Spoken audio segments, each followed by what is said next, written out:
because we saw, RQ before in the previous tournaments, they can actually get 3 chicken dinners in a day. So maybe they can, do just the same. But we also have, of course, Indonesia's Bigatron by Vitality. We got Sem9 from Malaysia. We got Vampire Esports, again, the defending champions. And yeah, so E-Arena and Talent Esports. Yeah, Talent. Well, they almost got that chicken dinner for me during the last game of the playoffs, but yeah, I guess it is what it is. I'm past that now, so that's fine. Okay, we move on from our past relationships, right? Whoa. Why are we talking about relationships? Can't we all relate?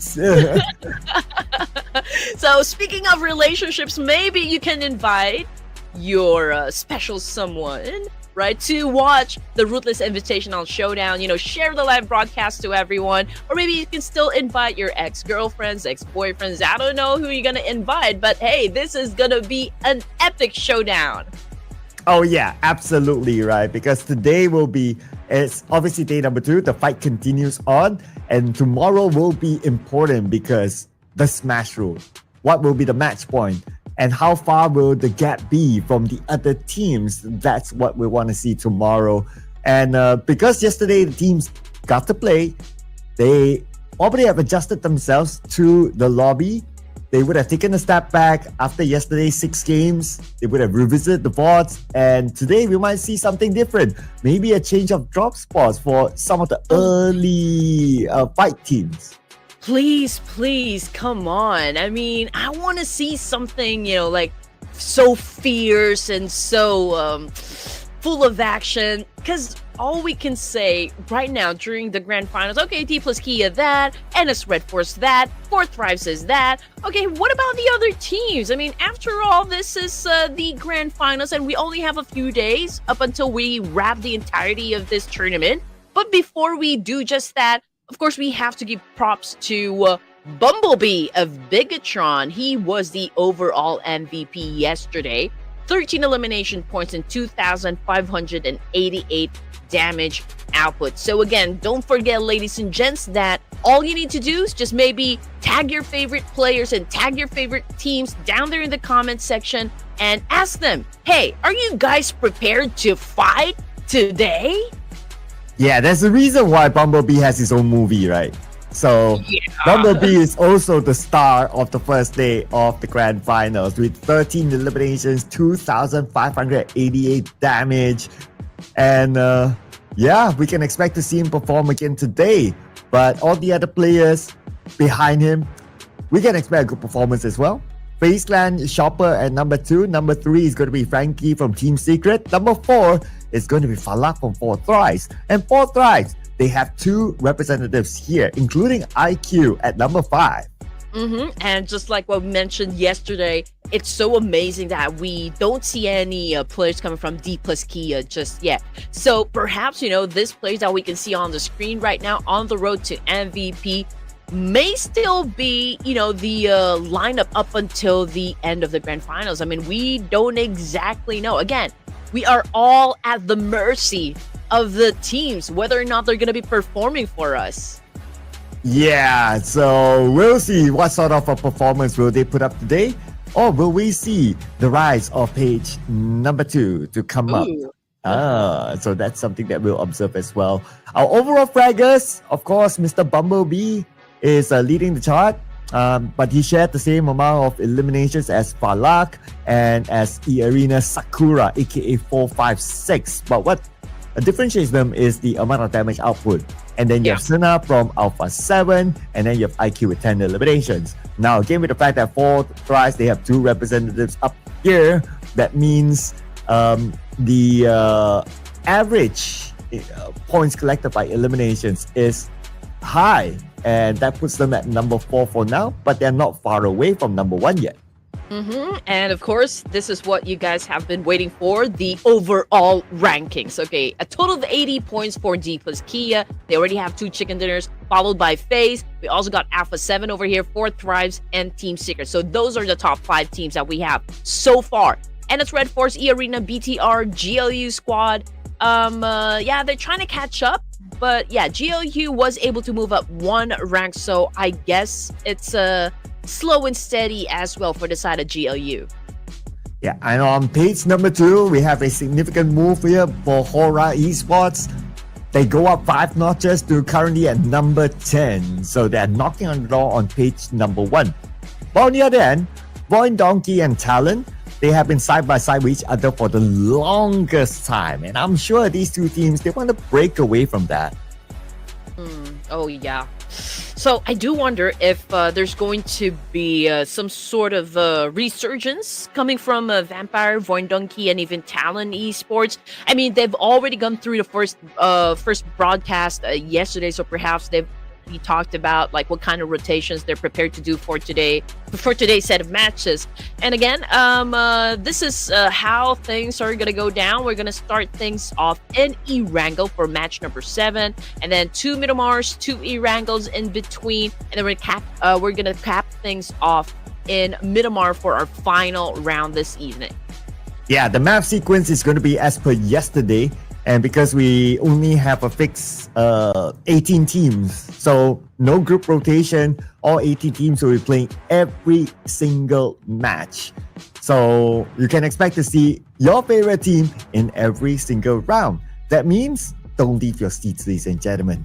You don't want to miss out on any action from your favorite team. You don't.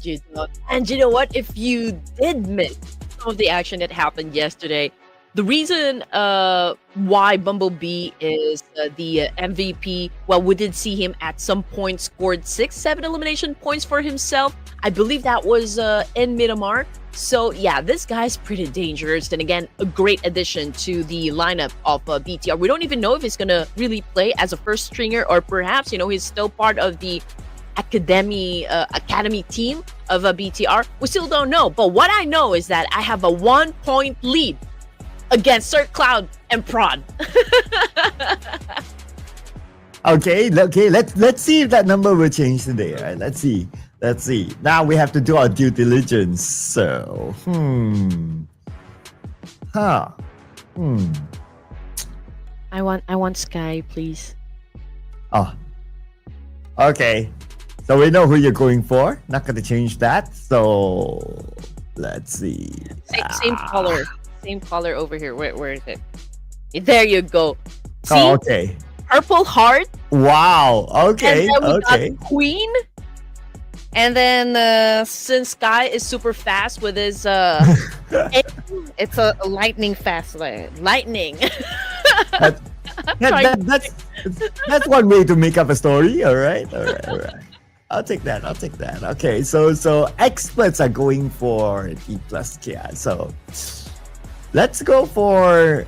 I'll go for. Oh man, these are like the heavy hitters, in the battlefield. I mean, no doubt, Fourth Rise, Falak's been stepping up, from the get-go. Since the playoffs, this guy's not disappointing the fans. D plus Kia, again, I already ran out of adjectives on how describe D plus Kia. But Fourth Rise. 40. Fourth Rise, there you go. But as for me, just like what I always say, for the first game, I'm always going to put my fate on Hora Esports. So let's go Sky! Okay, so that's our prediction for the first round. How about you guys watching at home? What are your predictions? Put it in the comment section. We want to see the strength of the fandom for every team out there to make noise in the comment section. Come on, put it out there. Put it in and lock it in. I do want is going to be playing today. I also see a lot of you down there in the comment section asking if Federalis is going to play today. You know what? Honestly, I'm not sure if we're going to see Federalis play today, just because I know that he is still here in the Philippines. Yeah, I mean, he's still posting his stories of like doing, just having fun with his buddies and going around partying and all that. I mean, I doubt that he will be playing. I mean, he deserves a break anyway. So yeah, he'll let his other teammates just do whatever he needs to do. Oh man. But what we need you to do is make a lot of noise down there in the comments section. And again, just shower your favorite teams with love and support and energy as well, because they're gonna need it. Imagine these guys are gonna be playing 4 matches today. So just make sure that no, they're gonna play 6 matches. Andy, what's wrong with you? Yeah, they're gonna play 6 matches today. So it's sometimes can be exhausting. So just make sure that you guys show your support. Yes. So the way to put in your support is, besides putting in your support for your favorite team, spamming the comment section with your respective icons, whether it's the hearts, whether it's the flags, it's also to subscribe. If you have not subscribed, do subscribe. We need more subscribers, okay? We need to hit that 1 million so that we can have that LAN event. Oh yeah, I've been looking forward to that one. And you did propose an idea to Ruthless yesterday that if we can have the LAN event in Thailand, I'm definitely gonna come. Yeah, you have it there. And then right after that, the players remain there to continue on for PMGC. It's a good idea, right? So it's like, it's not like you come for just one event. You travel once or 2 events. That's efficiency. That's time saving. Yeah, so make sure that you give Ruthless Hype Esports a follow and just hit their subscribe button for their YouTube channel. Again, to support the community and also not to miss any updates, whatever, within the tournament and also within the community. And who knows, maybe, just maybe, with all of your support, we can even produce a LAN tournament for this. So yeah, it's gonna be great because we will be able to feel your energy. We will be with you as you go and cheer for everyone. Oh yeah, definitely. We want to feel the energy of everyone, right? So come on, make it happen by subscribing. Put in your support by subscribing. It doesn't cost you guys anything, right? Yeah.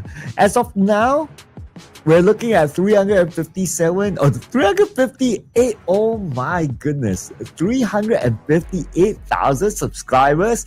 You guys are amazing. Can we get like 360,000 subscribers before we end today? That would be amazing. Oh, it's true. Maybe you guys can actually drop by to our social media platforms as well. We're very easy people to find. It's at Red Queen Andy, at SirCloudMY. We love to tell stories about like what we do outside of PUBG. I mean, I love going to movie premieres. I love talking about it. I love seeing my friends. And I also would like to show you some of the other hobbies that I want, some of my other passions, so to speak. And as for Sir Cloud, this guy's a walking PUBG encyclopedia, and also, I mean, he's a legit published author. Oh no, let's not expose me. but yeah, I do try to share information as well to everyone. So do give us both a follow. We would love that. Thank you so much. Yeah, but anyway, now we will be following the journey of the players, starting off with day number 1, day number 2 of the grand finals. Of course, it's going to be the OG map of Erangel. White path from the south of military base all the way up to the northern side of where shooting range is at. Let's go! Woo, let's go! And you know what? If you guys are going to focus your attention over to the left side of the screen, we can see the players that, very eager to get those titles, of course, for the tournament.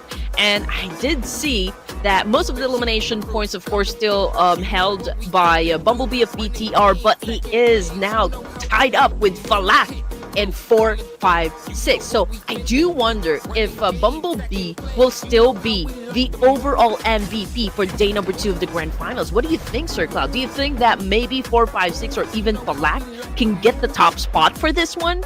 Oh, I mean, they are challenging. They are challenging Bumblebee, right? And 4th rise overall they're currently placing themselves higher than BTR. So if you put all the map together, there's a chance that you could overtake Bumblebee. But I'm starting to hear gunshots. I wonder where that's from. Oh yeah, I'm already curious as well. But I do see a lot of Pinoys down there in the comment section. So please let me see your presence down there and maybe spam the comment section with the Filipino flag. But I know that you guys are here because of Federales. So yeah, please show us your energy down there in the comment section. So let's go. Anyway, we did hear some gunshots happen, but I'm checking everyone. I believe there's still a complete squad. I haven't seen anyone gotten the first blood just yet, so perhaps everyone is still safe. However, we got Yangon Galacticos over here. We got Master Smile, and he's trying to put down NC2 from that distance. Yeah, it's going to be the same arrangement for Yangon Galacticos in South Jogopul and E-Arena as well. But Blue Squad is not here. Oh. So I wonder where they are now. GLU Squad. Okay, I believe they are over at the far west side of the map. Pretty close to Vampire Esports, who is down there at Primorsk. They're also close with Vikings, staying over at Gatka. So yeah, maybe it's a different tactic, that will be coming from GLU. We just have to wait up until they make their rotations. But so far, we do have a portion of the military island included in the zone. And RQ is the team that's been looting and going around a military base as well. We also got Team Secret in the south part area of Erangel. However, they are down there at Novo. Yeah, that's a regular drop spot. So they're in the comfort of their home now. So I guess other than what we heard the first few gunshots, there are no other early fights. Oh, we're at 71 players because Fourth Rise is actually playing as a trio. I see. What? Okay. All right. So now we also get a better view of where GLU Squad is at. So they are on the left side of the map around the area hospital. So I guess they are done fighting in the south of Jogopul, which is fine. Maybe they don't want to risk losing members, at an early onset. If I remember it correctly, they always have an engagement up against Yangon Galacticos. So this time that's not going to happen. Yangon Galacticos, however, might have an exchange up against the Arena, and this is what we were talking about just now. NC2 did a massive spray with an N416, and Yangon Galacticos is all ready, of course, to hunt him down and take that point. It's interesting that Yangon Galacticos didn't really need to rotate to the left side of the map, but they decided to. I guess they just want to fight with NC2, and he's alone. Joker on his way in Yangon Galacticos. Now sharing the same house as NC2, but Joker is not making the frontal approach yet. But NC2 does have support from his teammates, I believe. Perhaps on the other side of the road. Okay, yeah, Mormon is there. So Mormon was the one to pull the trigger earlier. And just look at what NC2 is actually doing right now. He is sticking close to the entry point at the rooftop. He's holding a shotgun, which is, of course, a perfect weapon to have. You could probably even potentially shut down at least 2 players of Yangon Galacticos should they decide to actually come after him. But he gave up that location, and we can see that Say Cloud's been getting some damage coming from Joker this time. And the fight will continue on. Joker spraying down. And Tony K now approaching Mernat. He's by himself now. And then he's being cooked up. So Mernat has to back off in case Tony K's nade lands on the Mernat, but he will still lob that nade and he will land beautifully on the Mernat as he U-turns back. And now E-Arena, Russian, Mernat taken out. Yep, Tony K, perfect timing, brutal shot. So that is a point done onto the side of E-Arena. Now, Yangon Galacticos playing at a deficit over here. It's a 3v4 situation. But let's see if they can turn the tables up against E-Arena. It all boils down to how good the execution will be coming from Yangon. We can see NC2's trying to flush out St. Cloud, and he was on point. Ooh, that was a beautiful nade. And because of that now, they have a huge advantage against Yangon Galacticos. Unless Smile can come out with a clutch. And only but Tony K will secure that elimination point. That's only Smile and Romeo Boy. Romeo Boy with the Scar L on the other building. Or Smile with the S12K. Very clutchable weapon, but here comes Joker. Whoa! Nicely done by Master Smile. However, he gets tagged as well. So great follow through coming from E Arena. And that's a confirmation. Master Smile already out of the game here. And again, we have E Arena with the upper hand advantage. And now they're hunting down the last player remaining for the side of Young Galactics. And that would be Romeo Boy. Anthony Kane. Now at the forefront hunting Romeo Boy. They know that he's alone on the other building. And that one nade by NC2 is a message to Young Galacticos telling them that you want to hunt me? Now I hunt you back. Kill or get killed. That would be the theme for today, ladies and gentlemen. Actually, that's always the theme whenever we play PUBG. That's why it is, still the best battle royale, for the competitive scene. But anyway, getting back into the action, we can see Bigatron. They're still doing some of the looting inside the zone. I believe they're already inside the circle. Yeah, they're around the probably school area. Okay, they're up north, and Horror Esports might have a collision with them, and even Boindunky. So let's see if that's exactly what's going to happen. But those teams that are staying in the military base already went back to the main peninsula, Sir Cloud. Well, it's a higher chance of the circle going to main peninsula, so that's understandable. But there's a high chance that RRQ will need to take this fight against Team Secret. From the main base island, they now meet on the right side bridge across. Frankie gets Lapa. Napeko gunned down by Trang. And 33 goes up to the second floor, jumps out to the rooftop just to be shot down by GK. Oh man, from the top, make it drop once again. That was beautifully done. We still got Genfos trying to defend himself, unfortunately. They just got eliminated by Team Secret. They were on full force. I think everything that they did actually served them well, and that's why they're reaping the victory out of that clash. And now we're looking at FaZe Clan, currently at second place. We can see everyone's throwing nade, of course, and I think they're having an altercation up against Alpha 7. Yeah, 779, 771, currently knocked down on the ground. Shopper, you can see that he's been cooking some nade here, trying to put down Mafioso, but wasn't enough to take him out just yet. And here comes Mafioso joining up with his teammates. Red Bulls at the hillside though. So 9, so 1 might be saved by Shopper. The smoke's been popped up, but they've been shot down by Red Bull on the other side. We switch over to D Xavier against D plus Kia, the fight for the hill. Oh man, Pathogen took a lot of damage. He's badly injured. So let's check if he can still actually get picked up. However, Superman got a point, and Horror Esports having a fight as well up against Allen Esports, and that Revo, oh man, gets stacked up from behind Mafioso right now with a DBS, but he's been cooking up a nade here, throwing up against a FaZe Clan, and now pulls up his DBS once again, and this is a CQC we don't want to miss because Mafioso got shut down on the ground just like that. Oh, what a spray by Squash Bull there. Now Dewey is low, but Red Bull's here with this nade.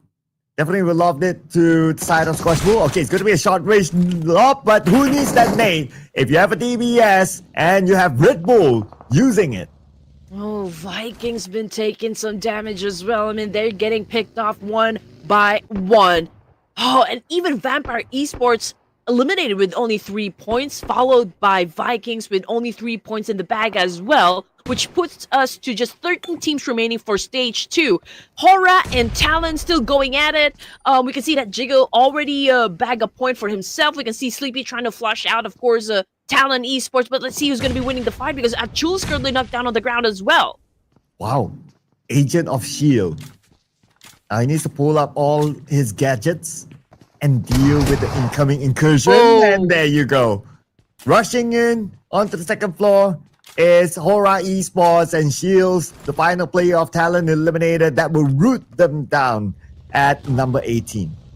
And the best part, there's still a complete squad. It's so amazing that everyone's a bit aggressive for today. I mean, we are just at stage 2, and we already lost S11, we already lost Vikings, Yangon, Vampire, RQ, and Talon Esports.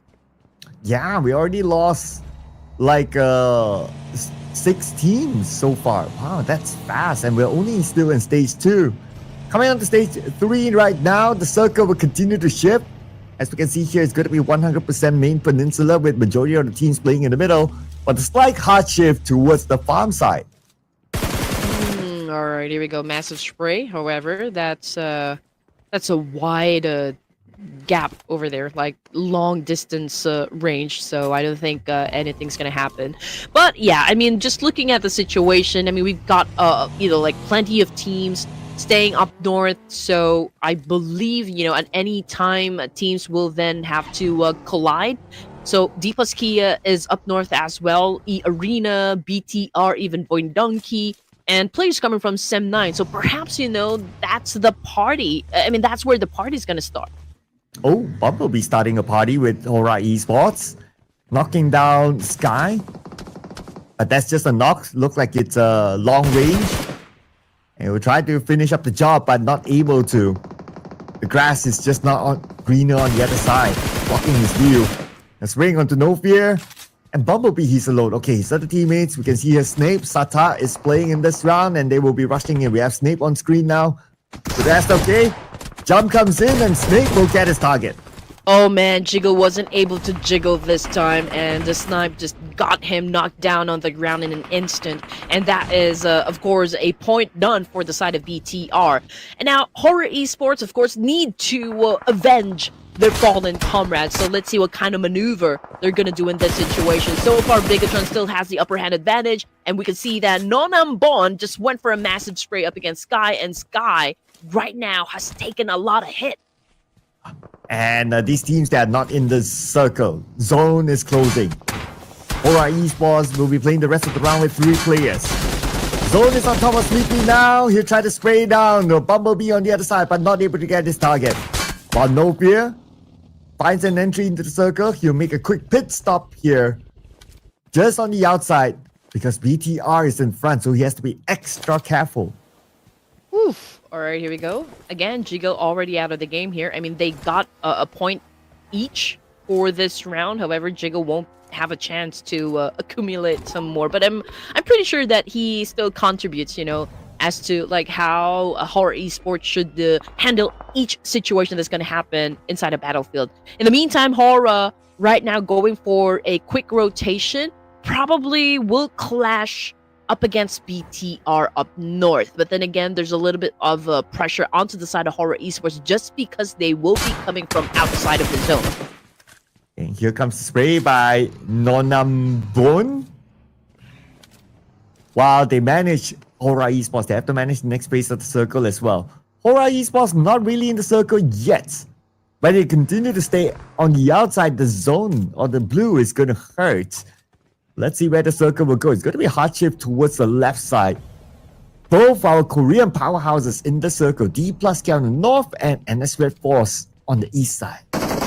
Yeah, I do wonder if D plus K will be doing some gatekeeping. I mean, they do have that opportunity. Just look at the amount of teams that would be headed towards that direction. So they could probably gatekeep Voindunki and even BTR and even GLU. But I feel like they're about ready to move into the central part of the circle here, and they might even challenge up the boys of D Savior and Fourth Wives. Ooh, here comes Frankie from the side, knocking down Dewey. Dewey didn't know what hit him, and his teammates are nowhere to be found, so he could be eliminated soon. On the elimination field, we have BTR now in the fight on screen. It's going to be Noah showing up, getting 1, getting 2. It's a 3-way fight at the north. I believe Hora wasn't expecting that. So that was such a great power move coming from GLU. But let's see. I mean, Sky's still alive over here.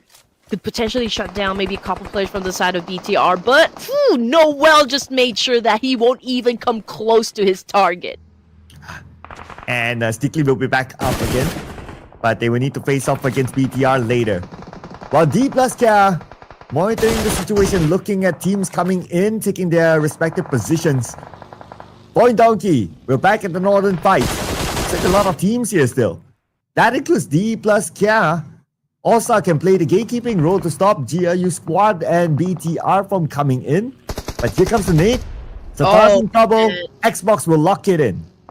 GLU is something else for today. I mean, obviously, again, they've taken their aggression up a notch, which is doing them good. I mean, they were able to secure points coming from BTR, and now BTR suffered 2 casualties, and we're looking at Bumblebee and Snap over here as a remaining player. Can they still make it happen for BTR? 2 players left without the zone. Vehicle smoked up as well.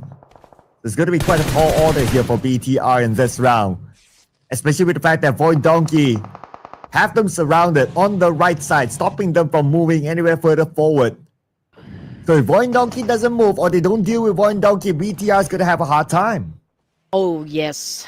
Oh, man, yeah. So I feel like there's that chip on their shoulders. It's going to be tough for them to actually get inside, especially they don't have that enough firepower. And there you go. I mean, Stickley again with another knockdown. This time it was Bumblebee. So I don't know how Snipe is going to survive this one. He doesn't even have the time to pick up his teammate because Void Donkey is also on their way to collect those points. Yeah, and Void Donkey wants to finish up the job. They want the points for themselves because they don't want to see themselves in page number 2. But there's no chance. No way he's going to be able to get out of this. I mean, even the blue is on top of him now. So, I don't know about this. Yeah, it's a matter of time. But won't go down without a fight. Yeah, Snipe is still trying to defend himself effectively, I can say. He's been getting some damage coming from Zeta with all those nades, but yeah, he is still surviving over here. Let's see if he can actually get across. Now, Zeta obviously is just waiting for Snipe to step into the zone, and there you go. He found an angle and capitalized on that one and was able to get it done. Oh, but it was Stickley that stole away that elimination point. Okay. Well, either way, it's BTR eliminated, unfortunately. Now the teams on the outside of the circle at North will need to come in. And we can expect Glue Squad to not take a direct rotation in because they saw Void Donkey there, so they don't want to clash while they are trying to get into the circle. On the elimination feed, Team Secret. One player just got knocked down, but not eliminated yet. Again, it's one of those long-range knocks. 10 teams for stage 5 over here. And again, D plus Kia now at 3 points. FaZe with 4. I believe the highest would be GLU Squad with 6 here.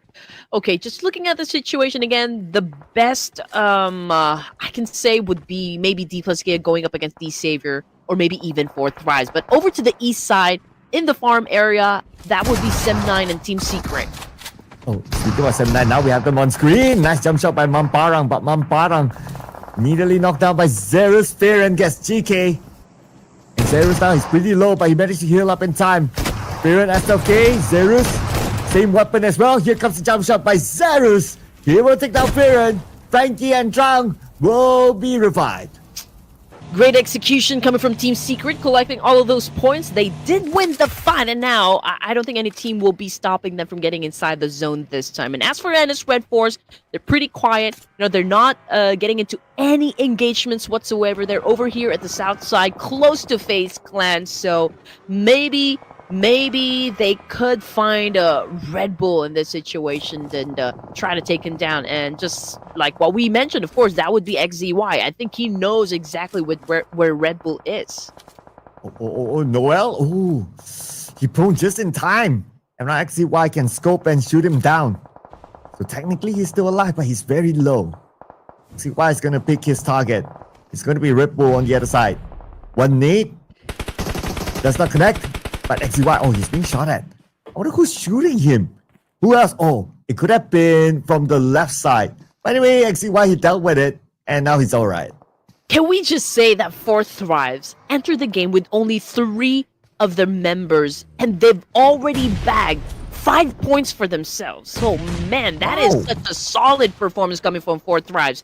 And now getting back into the action over here, D plus Kia right now challenging up for Donkey, and that was such, again, a great shot coming from Chips. D plus Kia still putting up a show. 7 eliminations by now for D plus Kia. And before this, it's always Noble leading the elimination chart, but this time it's Chips.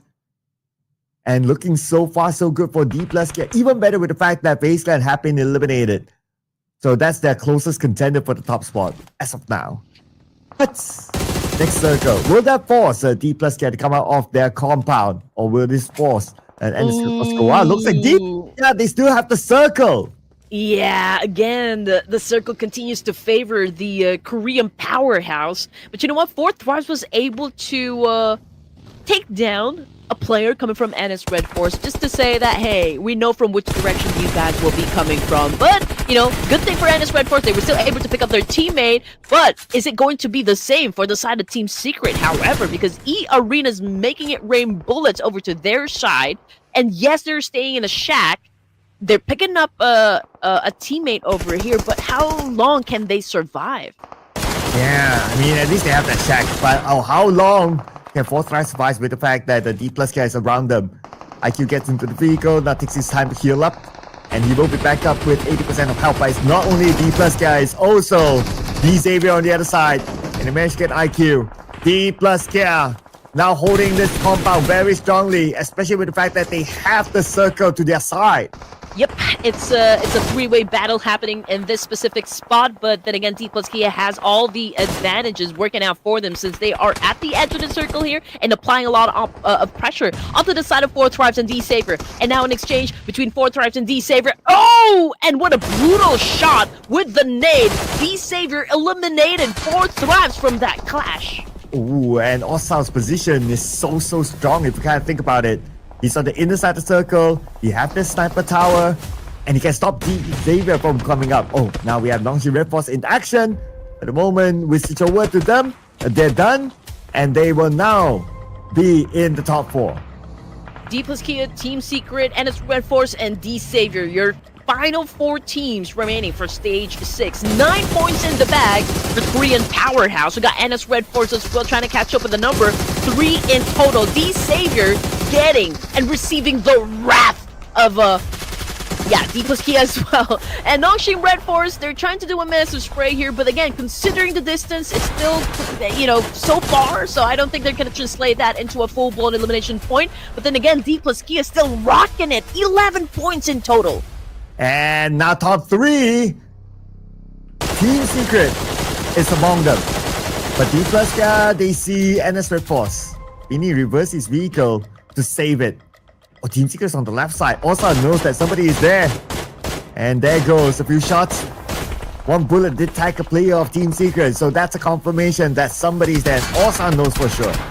Oh, Nobu taking in some hit. Okay, was able to heal himself up as well.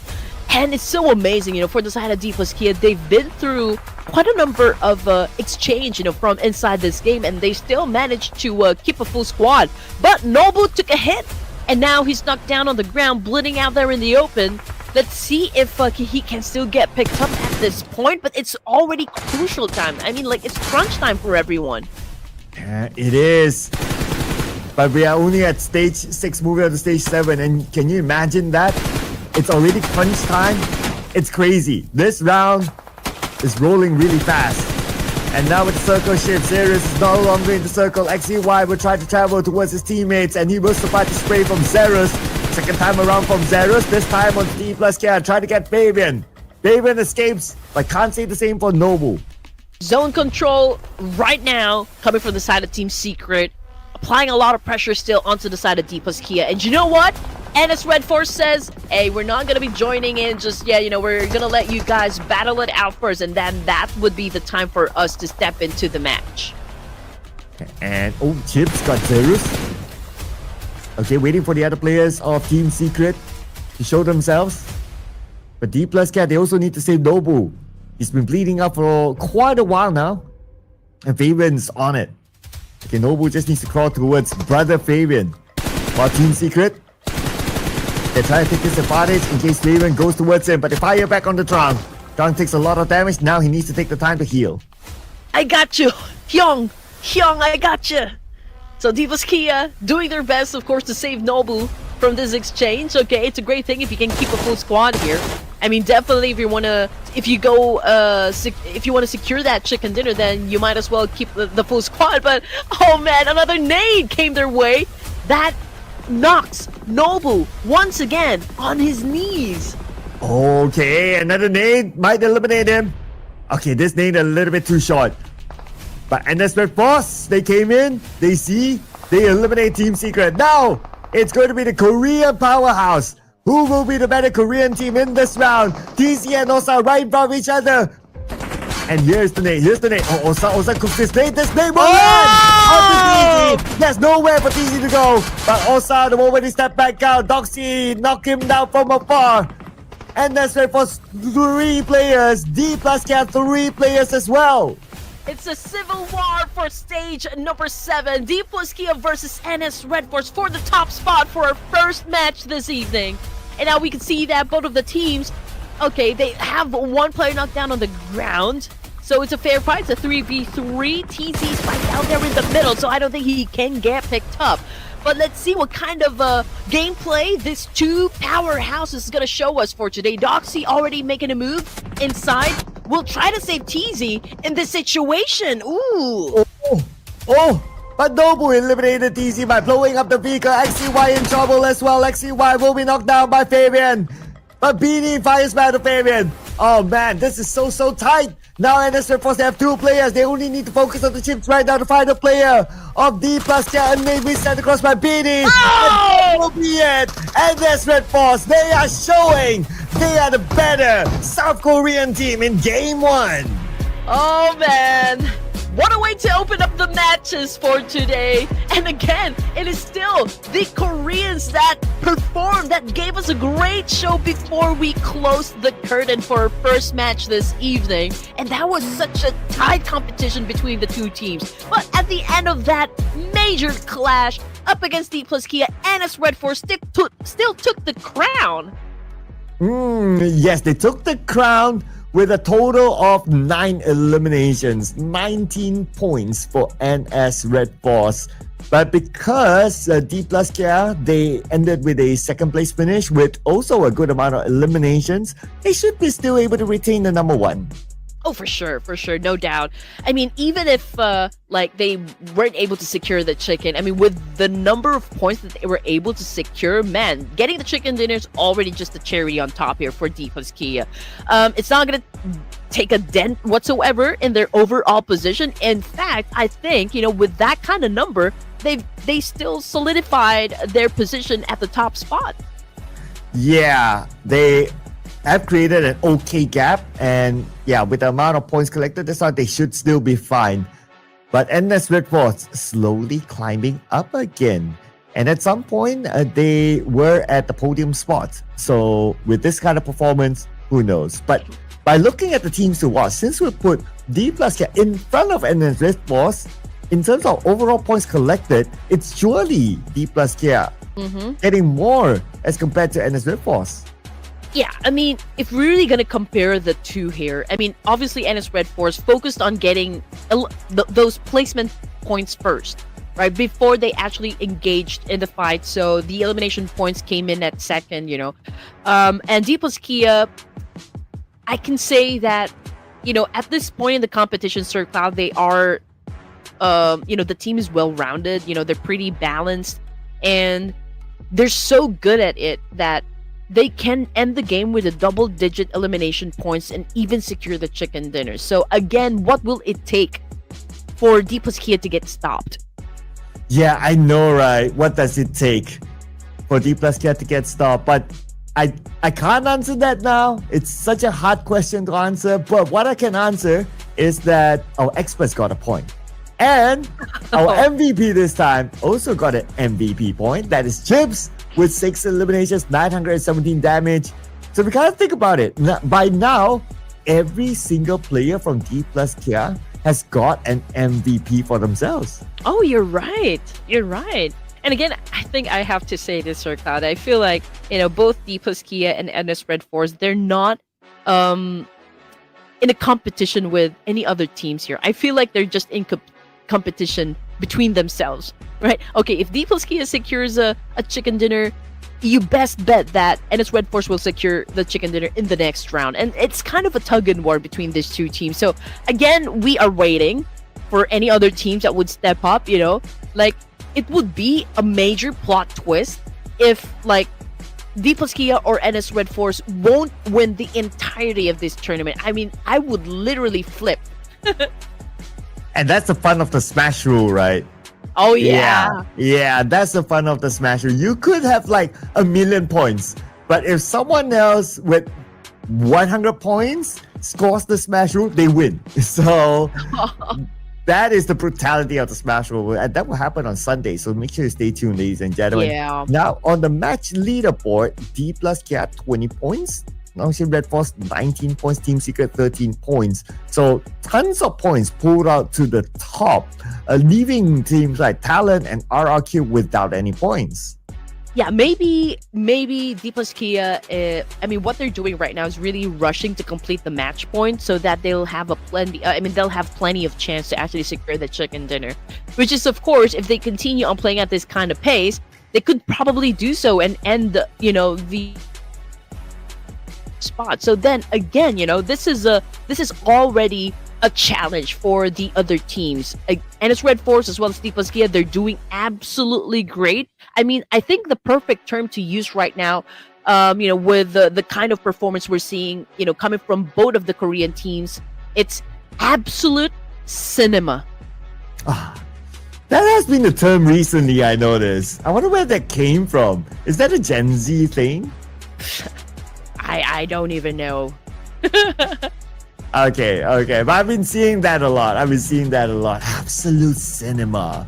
Well, if you manage to score 100 points in total as of now, you are definitely absolute cinema. So they have created this 24-point gap between themselves, D plus Kia, and also FaZe Clan. So that's about a round's worth of points. And I would also like to commend Fourth Tribes. Again, they got in the game with only 3 of their members, and they still was able to perform phenomenally. It's a top-notch performance, and they were able to still secure a lot of points, for this round. And hence, they're still at the top 4 in the overall rankings.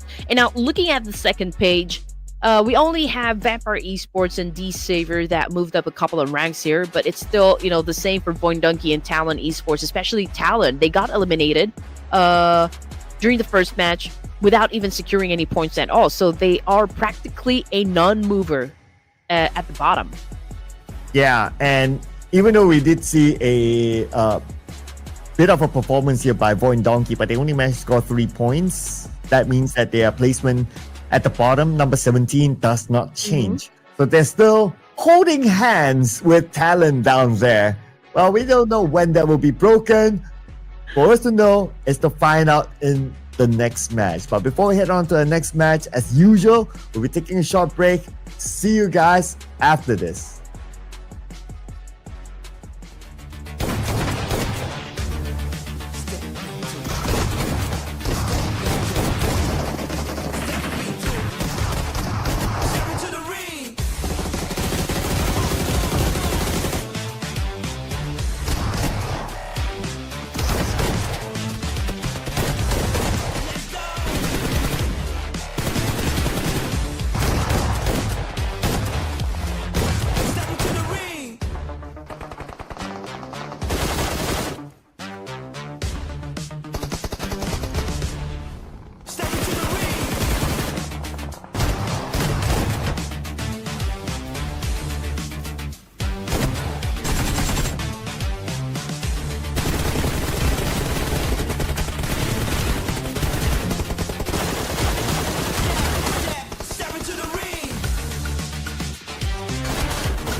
guys ready for match number 2? Because that was an explosive round 1 in Erangel. Welcome back to the Ruthless Invitational Showdown Season 11 with your favorite casters, Red Queen and Sir Cloud. Yeah, we're just done with game 1, and guess who won game 1? Oh, nice surprise. It's D plus Kia. No! Yeah. It's NS! Yeah, I was trying to... Oh! I was trying to throw our viewers off, right? Yeah, it's NS Red Force. Yeah, gotcha there. I had a mini heart attack. Well, it just shows that everyone's well and alert, right? Yeah, but D plus Kia, they did score more points. So technically, they're on top. But the one that scored the chicken dinner is NS Red Force. So frankly speaking, if you kind of say that, oh, it's D plus Kia, oh, it's NS Red Force, well, both of the answers are right. Oh, yeah. So don't go saying that, oh, Sir Cloud, Red Queen is so biased because they always talk about D plus Kia, they always talk about NS Red Force, blah, blah, blah, blah, blah. They talk about Hora. Man, I mean, the teams are performing. Those are the teams that are currently at the top. Even for Thrives, they played and entered the match number 1 with only 3 of their members and still was able to clutch and get some points, for the whole team. So that's why, again, we are going to give the spotlight and we're going to give the credit where credit is due. So if you want your favorite team again to perform, or if you want us to talk about your team, maybe tag them, send them a message. Hey, you need to show up for the Ruthless Invitational Showdown. Well, experts are gonna say that FaZe Clan is gonna show up in the next round. Okay. I'm gonna lock in D plus Kia now. It's time. It's time. After missing out the chicken dinner, they must be telling themselves that, you know what? It's time. Okay, it's time. Okay. So we're gonna have our second match in Miramar. So I'm just thinking. Okay, I'm just trying to. Okay, think of which team is in the mood. I'm gonna give Alpha 7 a chance. Okay. Alpha 7. Alpha 7. Yep. Maybe, just maybe in the mood to score some points for today. I mean, we haven't yet to experience the prowess that is Alpha 7. So perhaps we can see just that for match number 2.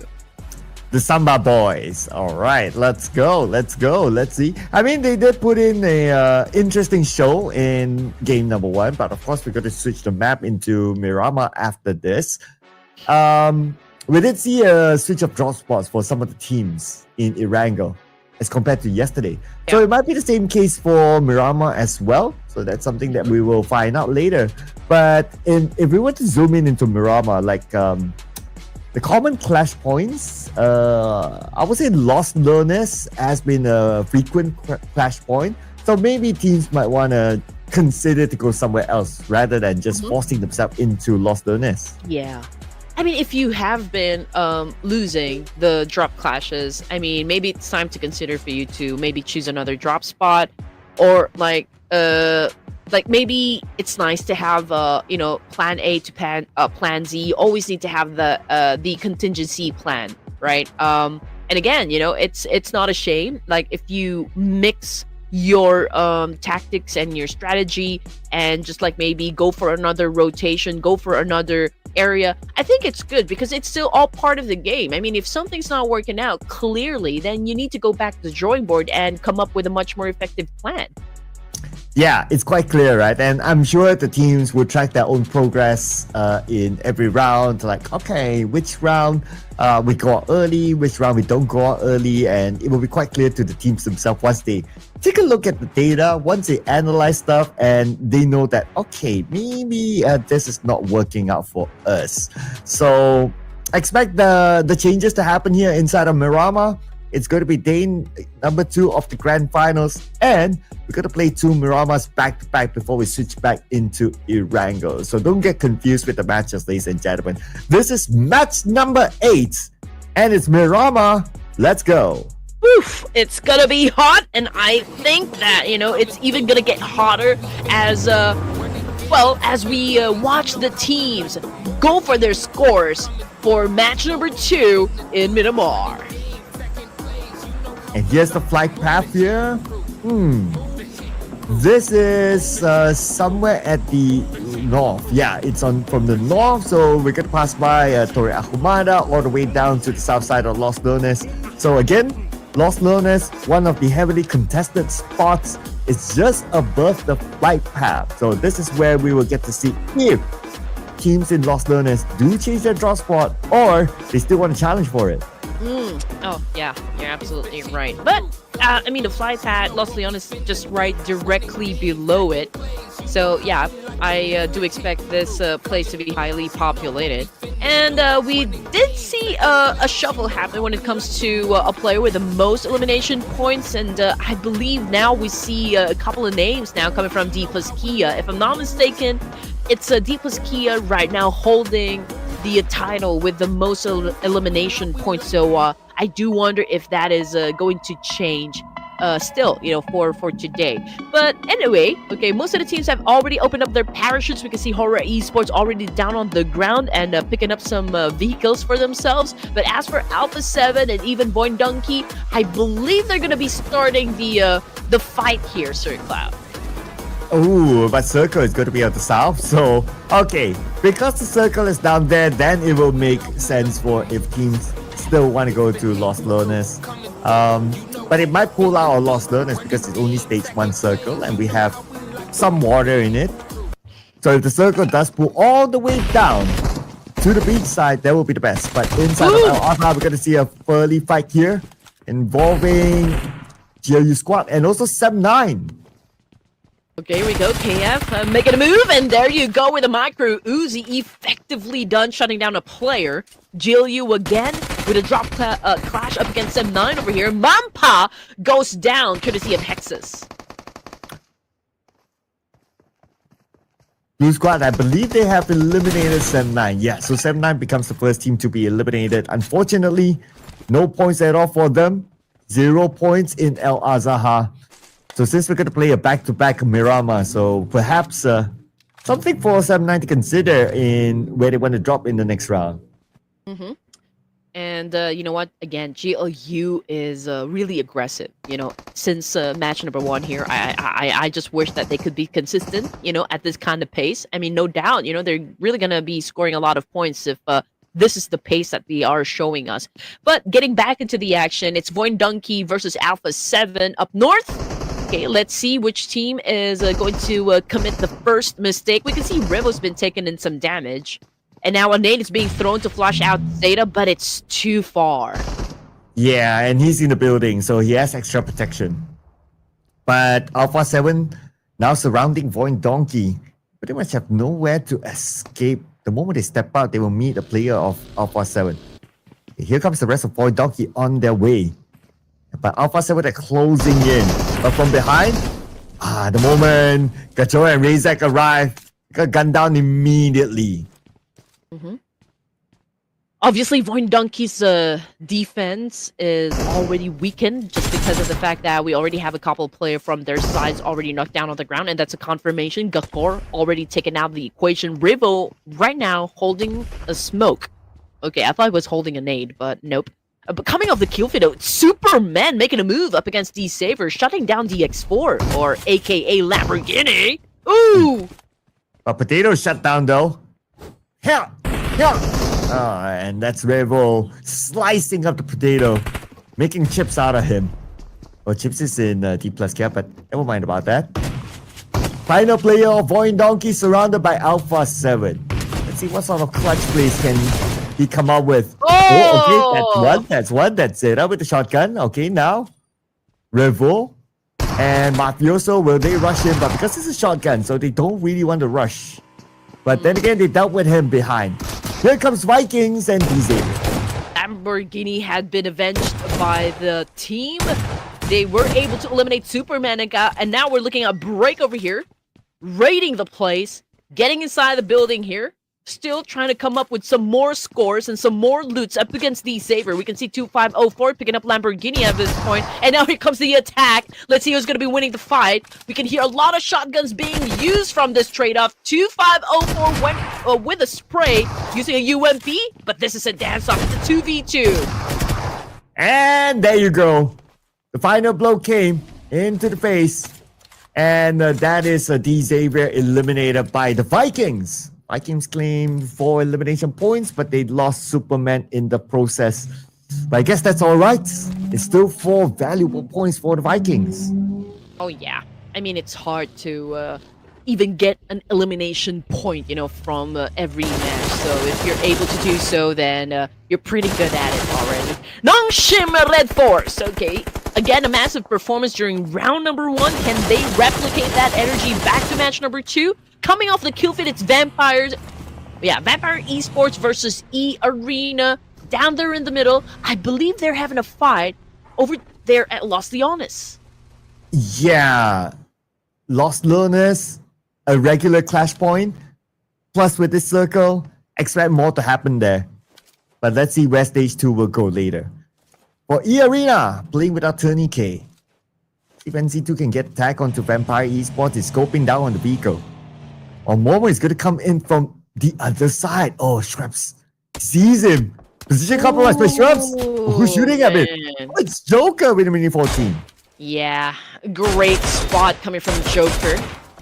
Okay, again, that's how good they are when it comes to extracting information and just really scouting up the place.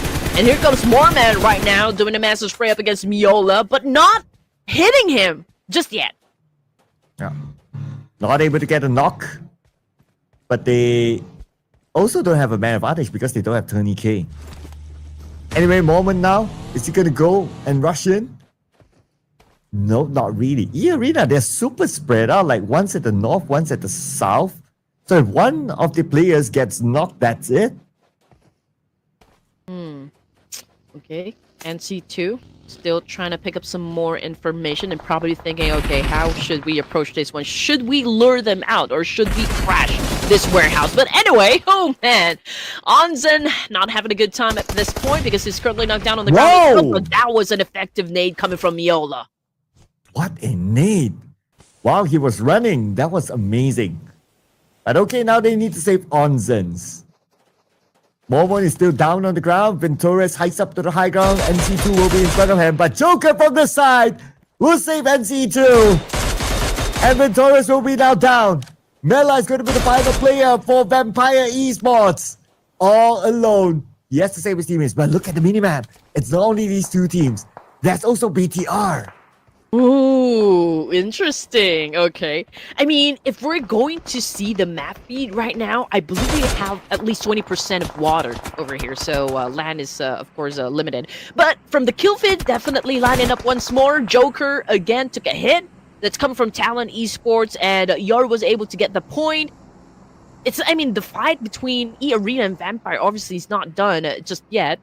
But we can see BTR on screen having an altercation still with Vampire Esports, and one of them is currently knocked down on the ground. Let's see what's gonna happen next.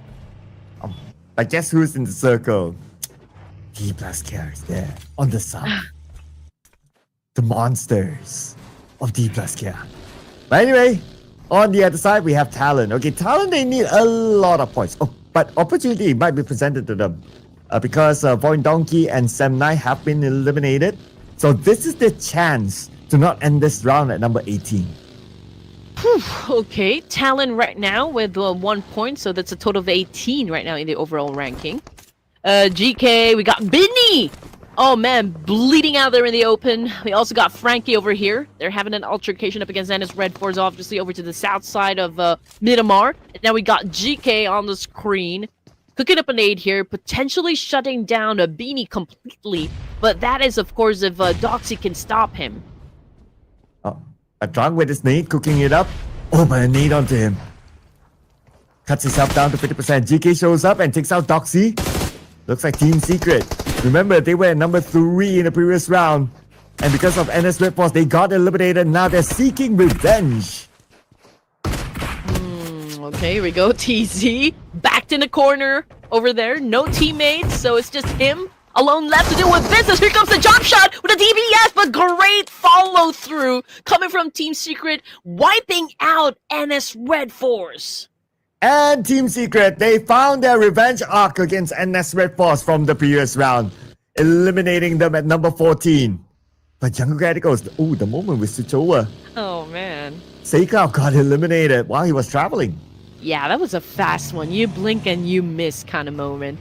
But stage 2, and we're down to 13 teams remaining. NS Red Force, Arena, D Savior, Sem9, and even Voin Donkey. Those are the teams that already got eliminated. Wow. And we are at stage 2. Yeah. Yeah. Considering that it's a big map, it's considered fast that we have all these teams dropping out. So teams are still on high, if you ask me, even though after we switch up the maps to a map that has a lot more space. And the next team that is at risk of being eliminated is Vampire Esports, since they only have Mela or Genforce. Who's shooting at him? Hey, it's a long range shot. It's not hard for him to move to a safer position. Okay. Gunshots still happening. Deepest Kia making a move. This is going to be tough because they're already clustered up in the middle, I can say. And again, space is very limited at this point. GLU coming in. And now D plus Kia have been pushed outside of the zone. And for them to be able to get in, they will have to get through RRQ first. Or maybe even Yangon Galacticos. So D plus Kia, I believe they're gonna have to take necessary fights. Let's see what route are they gonna take. Fabian is heading towards Yangon Galacticos, so that could be their next destination. So we're gonna see what's gonna happen on the southern side. But on the north, we still have Team Secret here. To share the same area with Alpha 7, who happen to have a representative in front of Team Secret now. Okay. But RQ actually decided to push in the middle. Okay, here we go. Alpha 7 Squash Boo. Once again, trying to squash some points. Team Secret, right now, Trang out there bleeding. We got Squash Boo trying to find another angle over here, potentially shutting down Frankie. They're already anticipating that Frankie will head on over to, of course, his teammate to pick him up in that situation. So let's see if, Alpha 7 will put a stop on that one. The Team Secret, they're not interested to take the fight on the outside, but they will lose strong. So 3 players left for Team Secret with Alpha 7 dominating 5 eliminations already. Wow, okay, Alpha 7, they're looking like they're in the mood. Okay, here we go. Oh, this is going to be exciting. Or Thrives right now, complete squad going up against Horror Esports. We see one of them throw a nade, and that puts down Jiggle in an instant. Oh, one nade to take down Jiggle, and Sleepy is on the ground as well. 4 Thrives, this time they're playing with 4 players, a full squad. Though without luck, but so far they're able to get points for themselves. But Horror Esports, they fight back though. No Fear and Sky, they have to come up with something to save Jiggle.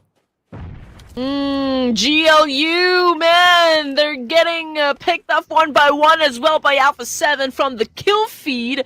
So that's actually interesting. They're having a fight over to the east side of the map here. Yangon Galacticos going up against 4 Thrives as well. Oh, 2 teams. Okay, so Jiggle already got knocked down as well. So there's a lot of fights happening simultaneously, and I believe 4 Thrives is managing 2 teams.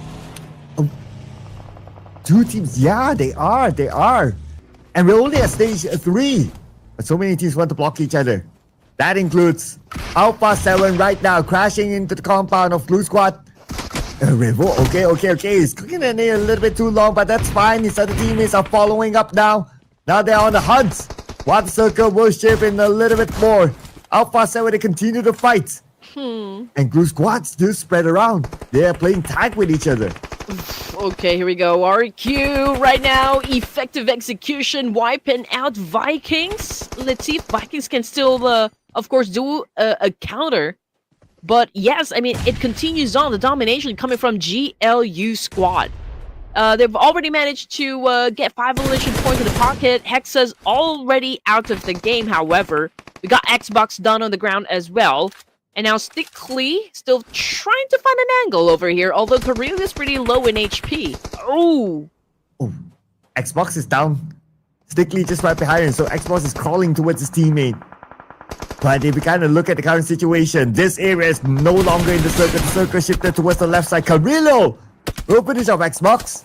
And that is going to be Blue Squad only 2 players. Okay, here comes Rebel. Rebel with the shotgun. Close quarters combat. And Rebel, one shot is all he needs to eliminate Blue Squad. Oh, man. 11 teams remaining for stage 4, ladies and gents. 3 points in the bag for the side of RQ. And, of course, the fight is not over just yet. I mean, Team Secret, they have a slight advantage since they have the high ground. They could potentially shut down RQ, but then again, you know, it's a 50-50 chance still since it all boils down at execution. Who else is, I mean, like, fighting over here? The teams that I see that can have a bout would be Talon and D plus Kia. We also got Alpha 7, maybe Team Secret over here, and maybe even RQ since they are at the edge and can probably do a little bit of gatekeeping. Yeah, so with the circle arc shift, we can expect that gatekeeping to happen.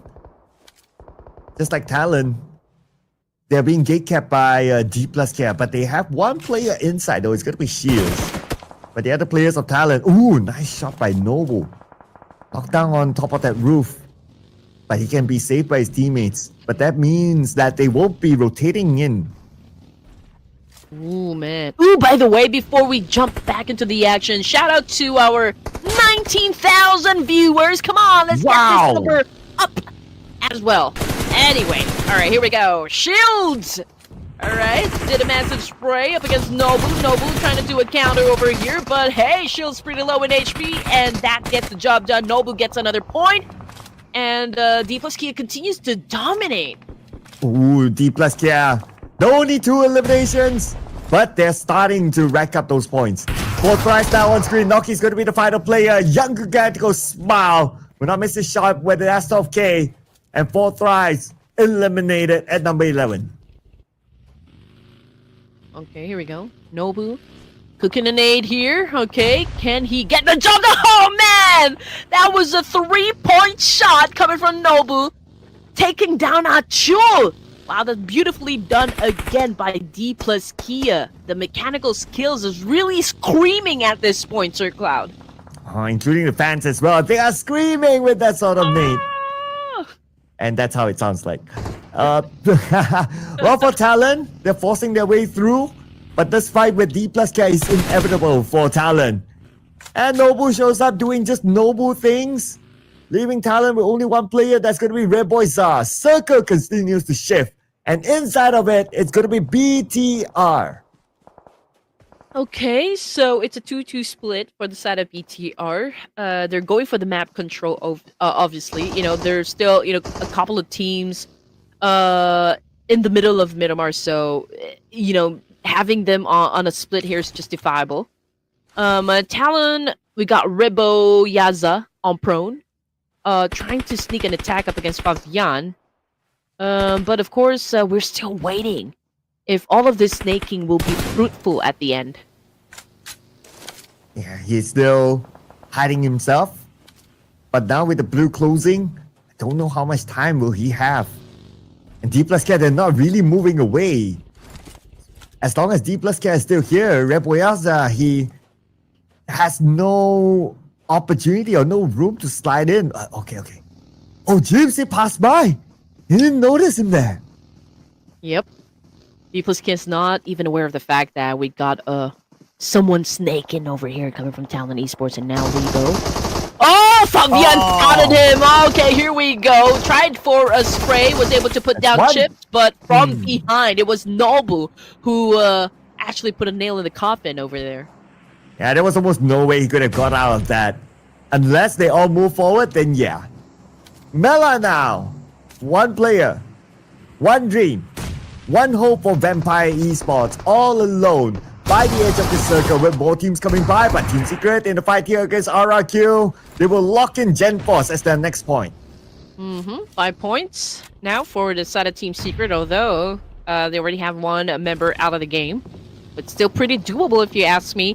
And as of now, Pubg, again, the first team to cross the triple-digit score. They're already at 104. So again, the dominance is really oozing from the side of Pubg. Now Team Secret going against RQ. Okay, we see a lot of names being thrown coming from Team Secret. Lapar making a move as well. I think was able to shut down... Vampire Esports also in the mix! Yeah, that's Mela here tapping away onto Team Secret with a minute 14.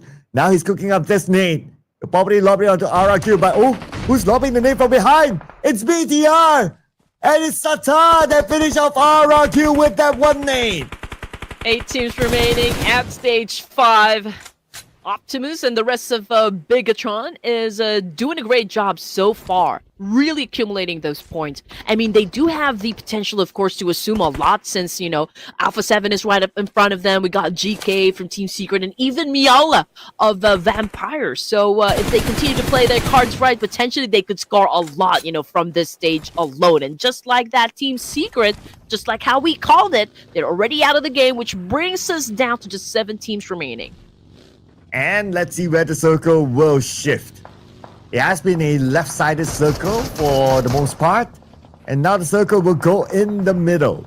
They have Noble within the circle. On the elimination field, Mela continues to fight. And he just got one player out of BTR. And that's Mela, very, very low on health. And they will force him to move forward and will expose himself to BTR. The one that landed the final blow is none other than the MVP, Bumblebee. Okay, here we go. Things are already getting intense. We got Revo. Okay, again, BTR is just right up in front of him. I do wonder where the rest of Alpha 7. Okay, here we go. I think BTR already knows and aware of the fact that, you know, Alpha 7 is right there trying to sneak up an attack, but Bumblebee caught a nade coming from Carillo. Alpha 7 looking to dominate against BTR. Yeah, and BTR, at least they are in the inside of the circle. So the pressure is now on for Alpha 7, but they will lose the MVP, Bumblebee, now to the hands of Alpha 7. This name would definitely secure it. If not, it's just a matter of time. But the challenge right now for Alpha 7, if they choose to move forward, is going to be crossing the road and crashing onto BTR. Yeah. They have to make their way in by brute force. That's how we're going to say it. But yeah, I mean, they're already in the zone, but they don't have that much cover. So that is a slight advantage up against BTR. Or like, that is a slight advantage from the side of BTR, rather. And Razy, Optimus, obviously, they're capitalizing on this one. I mean, that's exactly what you need to do to eliminate your opponents. But Alpha 7 still doing their best so far to survive. And we can see that Revo, I mean, he took a hit, almost went down as he was trying to deal business with Pubg over to the other side. But look at this, slowly but surely, Alpha 7, they are sliding into the circle.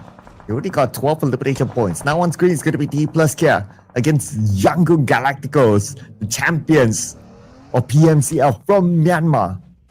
We're back onto Alpha 7. This fight between them and BTR seems to be inevitable now. I mean, they need to settle the score. Okay, Revo is just really keeping a close eye onto the boys of Pubg as well, while the rest of the team is going up against BTR. I mean, just in case Pubg, you know, changes their mind and maybe go for Alpha 7, at least Revo will be able to prepare the team for that. But in the meantime, again, you know, like Alpha 7 trying to still push their way in up against BTR. They know they need that warehouse to stay alive, and BTR is doing an effective job with their defense. Yeah, still able to buy more time, and the more time they buy, the higher placement points they can potentially get. Now we're at top 6.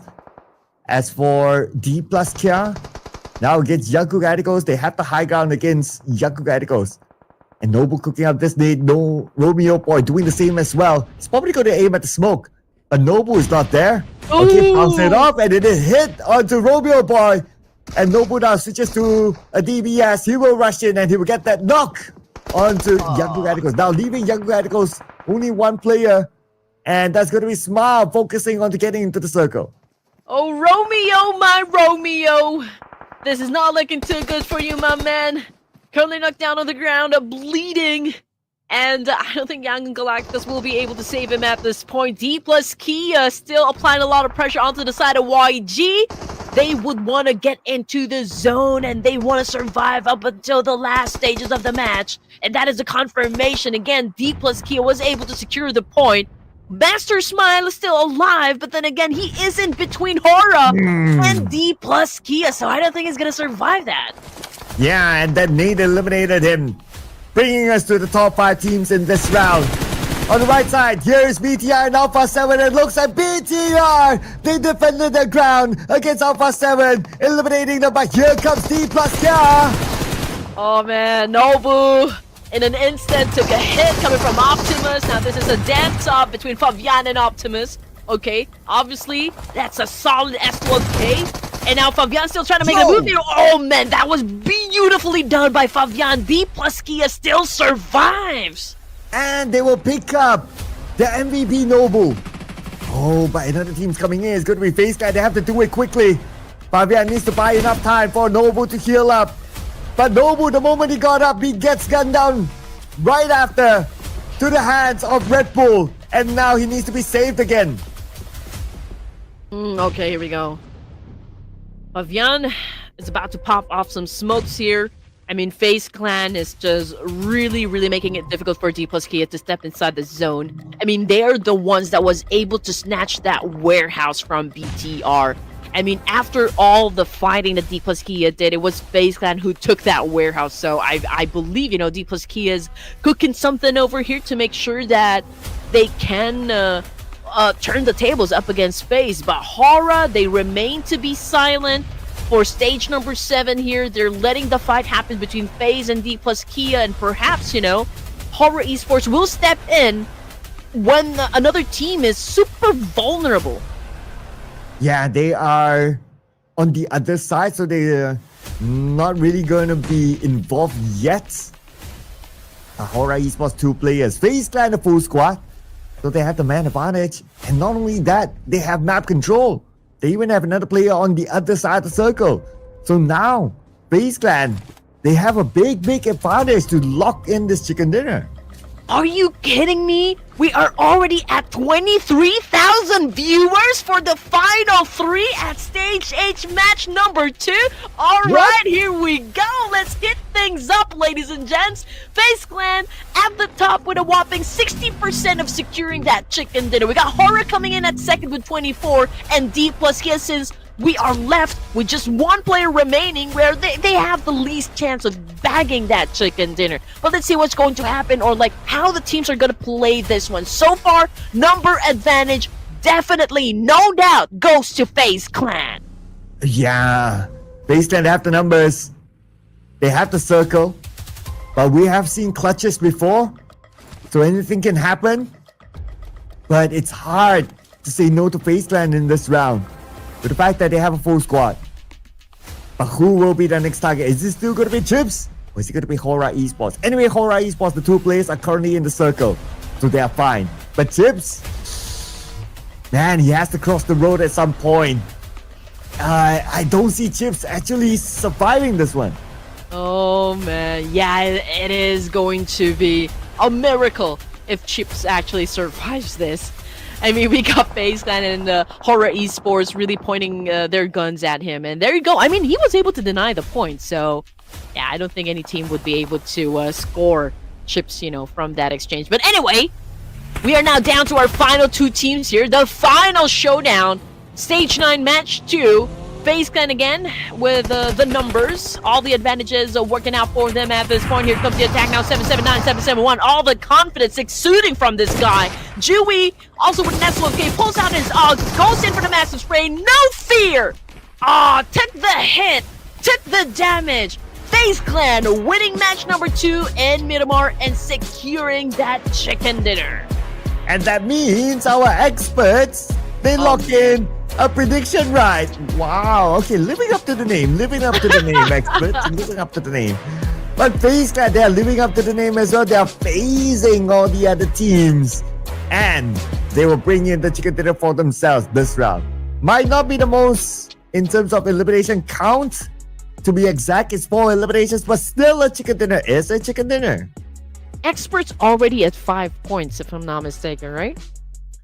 Are you guys at 5 points? Okay. I mean, they did predict in its Red Force, and then they got FaZe Clan, right?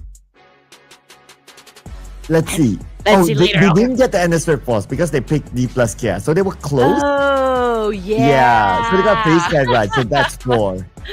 Oh, yeah, now I remember. Okay, FaZe up!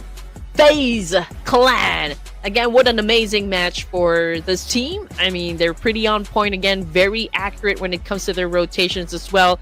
And they know like which battles to pick, for this round. And I think the biggest contributing factor to their victory was the fact that they were able to snatch that warehouse from BTR. Yeah. After they got that warehouse, that became their fortress towards the end.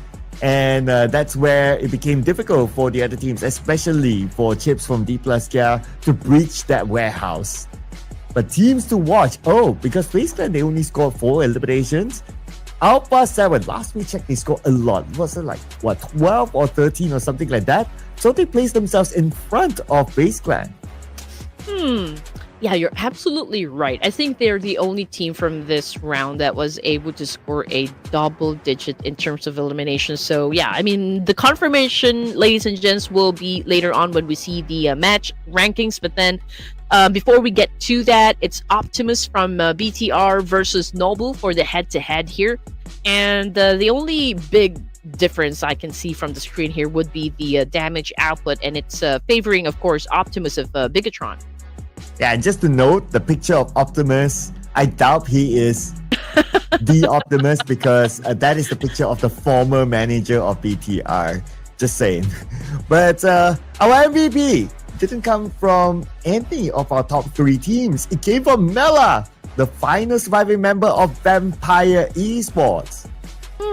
He looks like a pop star, like with the eyes, the nose, and the looks of this guy. Yeah, and even the hair, it's kind of a mullet, which is giving all the pop star vibes.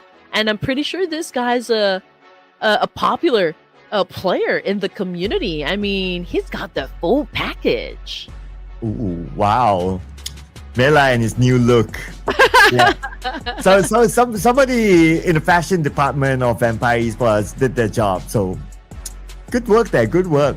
But good work as well for Optimus. 5 eliminations, Noble 5, Mela, Mr. Popstar, or I don't know, do they call it in Thailand like T-pop?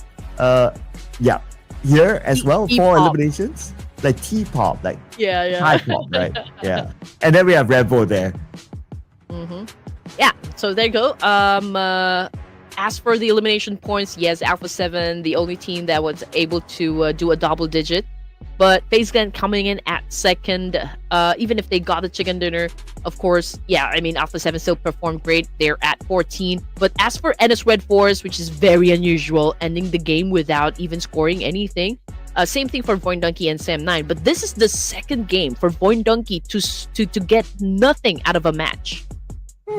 Yeah, that's right. But I wonder if Talon did enough to overtake Void Donkey. That's something that we will observe when we switch over to the overall rankings. But for this round, I guess because it's a large map, so teams have a lot more space. So we see 4 airdrops looted. That's one of the highest that we have seen so far. Well, for Talon, while we wait to see if they have overtaken Void Donkey, we actually have a representative of Talon here on our match stats, which is Achol with the longest elimination distance. Yeah, a total of 315. I'm curious if we can see that number go high, as we go through the matches this evening. I mean, when it comes to the throwables used in a match. And, of course, this is what you guys have been looking forward to. D plus K is still at the top here at 112, the only team with a triple-digit score, by the way. FaZe Clan coming in at second with 90. Alpha 7 moving up 2 ranks, landing at third with 85. Fourth Thrive still a non-mover at fourth place. We got Team Secret moving up one rank, and it's Red Force down to another 3 spots over here. BTR and even Horror Esports, they moved up one rank. So I guess everyone's doing great. For now, everyone's really doing great. But the one that's not so great is Talon and Void Donkey. So Talon only 3 points, so that's not enough to get out of that dreaded number 18. And Void Donkey is still at number 17. 7-9 went out without any points, so they're still rooted on page number 2, number 16 now, and followed by RRQ. And then we have Vampire Esports, no movers from 14 onwards. But Jerry Squad, they lost their first page spots. But then again, we still have games to go. After this, when we come back from the break, it is still going to be Miramar. Same map, same 18 teams. Who will score this chicken dinner? Will there be a repeat? We need to find out later on. But before we go on to that, we're going to take a short break, people. So don't go anywhere. See you guys after this for game number 3.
And go it is, ladies and gentlemen. We are back here for the last game before the second half.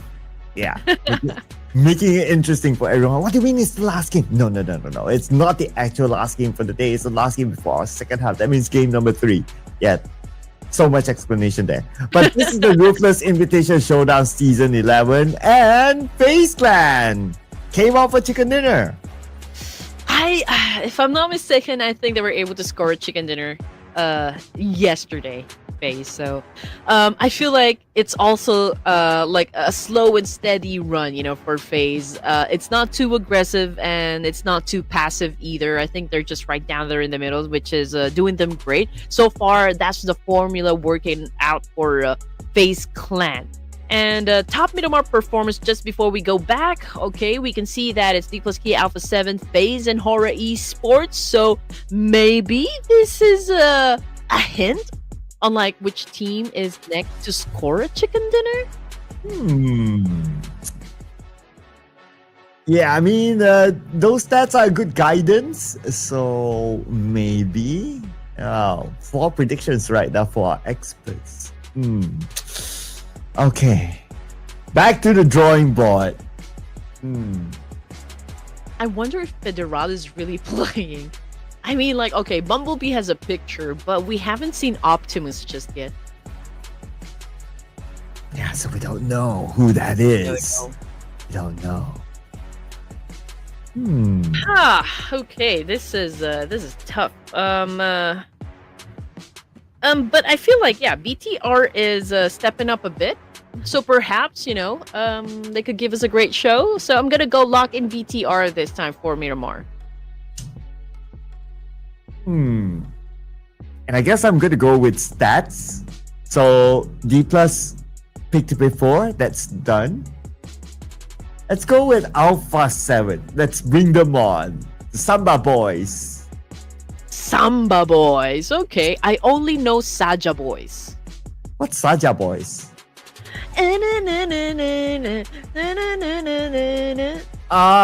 Soda pop, little soda pop. Okay. You haven't watched it yet, Sir Cloud. Where do you watch that? Netflix.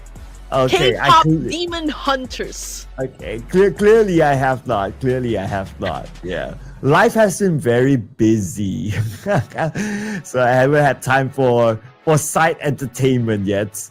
But that's something definitely on my list. I mean, I saw it showing up on like the main page of my of my streaming service. But yeah, I bookmark that. Just a little fun fact about K-pop Demon Hunters. Did you know that the same animation company, or maybe like a production company, I'm not really sure, that did the same thing with Spider-Man. So Which Spider-Man? that's why the Miles Morales, since it's an animated film, right? I mean, K-pop Demon Hunters is an animated film. That's why the animation is so good. And no doubt, that it really topped the charts, So I'm not sure if you guys have already seen it, but it's really good. I mean, you should really check it out. Soda pop, a little soda pop. Okay, here we go. Oh, speaking of Dancer Cloud. Okay. I came across a post. No, I came across a post. Right. I believe maybe this is from Nepal, or I don't know, but I saw it one of the posts from Pubg that they are asking creators, or like maybe, I don't know, talents within the community to do the celebratory dance. So if you guys can, I mean, if you have TikTok, I think that's the challenge. Go for a duet and go for the dance as well. Ooh, are you going to do one? Yeah, I think I'm going to do one. Yeah, I'm going to show you my moves. Oh, Red Queen and her celebratory dance. Ooh, okay. That's going to be something. She does have a talent for dancing though. So if you want to find out more, don't forget to follow Red Queen on the social medias. But we are also going to follow the journey of these teams in this round. Round number 3 today in again, Miramar. Whew. And you know what? We are already at the 3rd match here and we don't even feel the time. I mean, it's the Friday, right? And it's a freaking weekend, so to speak. And we're really happy that you guys are spending time with us. You could be out having fun with your friends, but you guys are having fun with us. But of course, I mean, understandable because we got your favorite teams right in one lobby competing for the bragging rights of being the champions of the Ruthless Invitational Showdown Season 11. Oh yeah, that's why you gotta invite everyone that you know and that you don't know to catch the Ruthless Hype Esports Tournament Series. Yeah, we gotta break the number. What was the number again? Was that 21,000? 24 now. 24! Wow! Okay, let's make it 30 by the end of the day. Ooh, okay, let's go, guys. Let's make it happen. Let's go, let's go. We know you can do it. We know you can do it. Just like how you put your faith in your favorite teams to do it this round. Let's see who's going to be in an early clash. Lost Lowness, we have the Xavier. Going to share the same area with the Vikings. But on the elimination feed, D plus Kia eliminated a player, or at least a knockdown on the player of Baseman. Okay, now Osa's rushing in, and it's going to be a straightforward rush. With them to 4-9. And what? Baseland have not been able to feel the air or breathe in Miramar, and they're out. Yeah, and they just got eliminated by only one player come from D plus Kia. That would be Osa. So perhaps this is kind of the revenge, that happened from the previous round. And Baseland did eliminate D plus Kia from the last Miramar. So perhaps, D plus Kia is, just came out guns blazing, came out swinging to eliminate FaZe. So, tough battle. I think we are forming some sort of rivalry over here. Ooh, okay. They stole away not only the compound, but also the chicken dinner. But S11, this is also another revenge arc here. S11 lost the early fights to Guru Squad, and now they fight back. Mika, aka Yumeko, gets success. One more on the other side. But he does not have any first aids. He's very low right now. One last tick of health. Nice. So it's a easy spray there by Xbox, but here comes Firen. And Xbox is still alone. It's down to 70% of health. Jumps on the outside. And Firen right in front of Firen is playing with the DBS. Wow, nicely done by Sem9. Countering GLU squad, of course. And that puts an end to the aggressive streak, coming from GLU squad. And again, it's hard to maintain, right? I mean, if you are going to play at a high-paced game at all of the matches, it could be hard to really maintain. It can be exhausting at times. And yeah, I mean, they will have a chance. I mean, GLU to maybe have a break since it's an early elimination game for them, and we'll just have to wait. I mean, they will have to wait rather for this match to finish, but they can still come back stronger. I mean, there will be a lot of chances for them to do just that. Yeah, it's like now they're switching break sides with Sem9, right? Like before this, it was them eliminating Sem9, and Sem9 had a extra break. And now they kind of like, you want a break? Oh, it's dinner time, right? You want to make sure that you eat before it gets cold? Okay, sure. And Sem9 shows up. Did them a favor. But anyway, okay, since we are just at stage 1 here in Miramar, it will all be about rotations first. And of course, pillaging through towns and filling up their backpacks and making sure they have everything before they step into the war zone. But checking out the teams that are close to one another, okay, just trying to make a prediction here and maybe anticipate like which battles are going to start first. I believe, there could be a chance that Vampire Esports going up against Talon and even BTR. So let's see if that's going to happen. They are over at the west side of the circle, but right down there, smack in the middle, are the boys of E Arena and D Savior, and I believe they're super close to each other, so perhaps a fight can actually brew in here. Since it's Miramar, it's a big map. At stage 1, even if they see each other, there's still lots of space to rotate, so they have choice. If they want to still take the fight, or they want to like, okay, I'll see you in the final circle. Both are okay. But of course, if they want to challenge themselves and of course bring us more entertainment, well, feel free to. Now we're going to get a good view here on screen where all the players are at. Looks like Younger Guy goes same rotation down south. That's going to be a very safe entry point into this circle, so that's okay. But I do notice this trend, even with this circle, and compared to the ones before, is that teams in the finals, a lot of them like to play in the middle of the circle. We don't see many gatekeeping teams. Oh yeah. But perhaps, Ennis Red Force can maybe gatekeep Alpha 7 as they're about to step into the circle. Let's see if that fight is actually going to happen. Right behind Alpha 7, though, would be the Boys of Horror Esports, but they are not on the move just yet. So, but coming off the kill feed, Team Secret and E Arena already having an exchange. Oh, okay. So that's an elimination onto E Arena. Lost one player to the hands of Team Secret. Any further follow-up? Looks like the answer is no. Perhaps that happened while the player of E Arena was rotating. And Team Secret saw the opportunity, and they won't mind picking up that 1 point, as they are still in the running to be in the podium spot and maybe catch D+ kill. 1 point in the bag now from Team Secret. Obviously, they would want to get some more GK open fires up against Vampire Esports. Now, the question is if Vampire Esports will be taking that bait. In the meantime, we're still looking at Team Secret over here. It's a Mini 14 being used by Frankie, and he does have a ×8 scope, so that is perfect. He's utilizing it very well, but can't seem to find his target just yet. Yeah, so that's more of a warning shot, I believe. So with that warning shot, they would just tell their opponent, like, okay, don't come here. That's common in stage 1 and the early stages. Like, you tell your opponent indirectly, don't come here, go somewhere else, and they will, for the most part. But when it reaches the later stages, sometimes you want to play a stealthy mode, and you want to be like, okay, I want you to come to me. Let's have a CQC fight, and while you're traveling, I shoot you down. So that could be an option, and that's where teams will start to play some elimination points. But Talon, speaking of CQC, now they have it against Fourth Rise.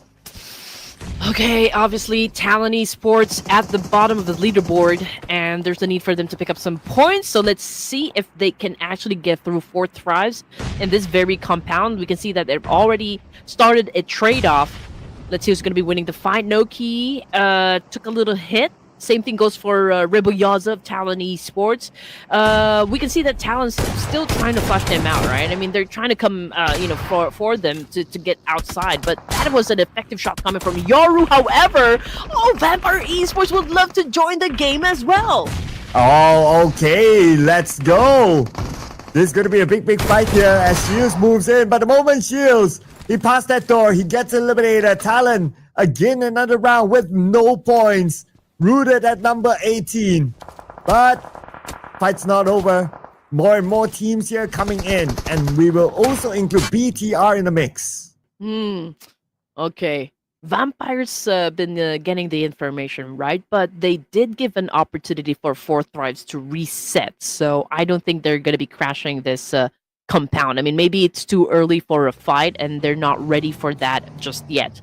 For now, we can see Anson's popping up some smoke over here to get his furry van, okay, which is definitely cute. Same thing goes for RQ, okay, everyone's doing a rotation. And again, if we're going to be focusing our attention onto the teams that are down there, Los Leones is already the focal point. So there's plenty of teams staying in those buildings inside Los Leones. And a lot of teams, I noticed that when the circle showed is on the north side of the circle. So it feels like that part of the area, we can expect more fights to happen as the circle continues to shrink, maybe even on stage number 3. And one of them is going to be NS Red Force. Still full squad, but now they have Alpha 7. Ooh, 2 big boys next to each other. Nongshim Red Force right now getting ready for a trade-off up against Alpha 7. TZ on throne still. He threw a nade. Okay, setting up a trap up against Alpha 7, but we do have one more player. That would be Squash Blue going off angle over here. We can see Mafioso also holding to a high ground advantage, but he's also getting countered by another player coming from NS Red Force. Zoxy holding on to a nade here, and Alpha 7 still trying to do a counter, but we can see both of the teams are going for the push, and that is it. Revo got knocked down. Deeplaskia chips, and ooh, it seems to me like NS Red Force is getting a little help coming from Deeplaskia. Okay, interesting. D plus helping out Anderson Force. Well, not like they would know. But Carrillo gets Beanie. And he will eliminate Beanie immediately. Doxy gets an 8 on Carrillo. Looks like Alpha 7. Now only Mafioso left on the second floor. And they rush in. They will take him out. They lost Beanie, but they won it against Alpha 7. Here comes D plus. They're coming here to claim their taxes. Hey, here we go. Another fight between Deeplaskia and NS Red Force. Okay, Doxy making a move. Unfortunately, he gets shut down by Asa. We only have TZ over here as the last active member on the side of NS Red Force, and the blue zone is already here, ready to collect some souls as well. Also trying to dance it off still up against the last player remaining of NS Red Force, but Nobles got knocked down on the ground. Same thing goes for Fabian, and it seems to me like Also's been getting all the points on his own. Oh, okay, carrying the team as always, and 6 eliminations for Osa right now. But how many can DZ get? Being the final player of NS Red Force, tanking the blue. That shot reached this, but DZ and his timing, rushing in to finish off chips. Okay. 2 more to go. And 1. Can he pull off a clutch here against D plus Kia? But his health is really low. He needs to reload and get out of the blue. Shows himself. Gets Fabian. 1 more. But Noble says no. Oh, but still, you have to give props to TZ. Man, he was able to take 2 points out of D plus Kia. And with that nade, Zeros became the hero out of that trade-up. Team Secret was able to bag 2 points in an instant coming from D plus Kia as well. That was unfortunate, but then again, it is what it is. Oh, okay. Oh, gotta catch our breath there. But the teams are not allowing us to, as Horror Esports don't meet up with Team Secret because sprayed by No Fear onto Zero. Zero's getting away. But he's tanking the blue at the same time. Hopefully he has enough health and also healing utilities. Horror Esports, they managed to lock in the northern side for themselves. Oh man, Los Leon is already highly populated over here. It's getting a little crowded. Fourth Wife, as well as Sem9, Boindonki, Vikings, Yangon Galacticos. Man, they're going to have a hard time getting a building, for themselves to be, as their sanctuary.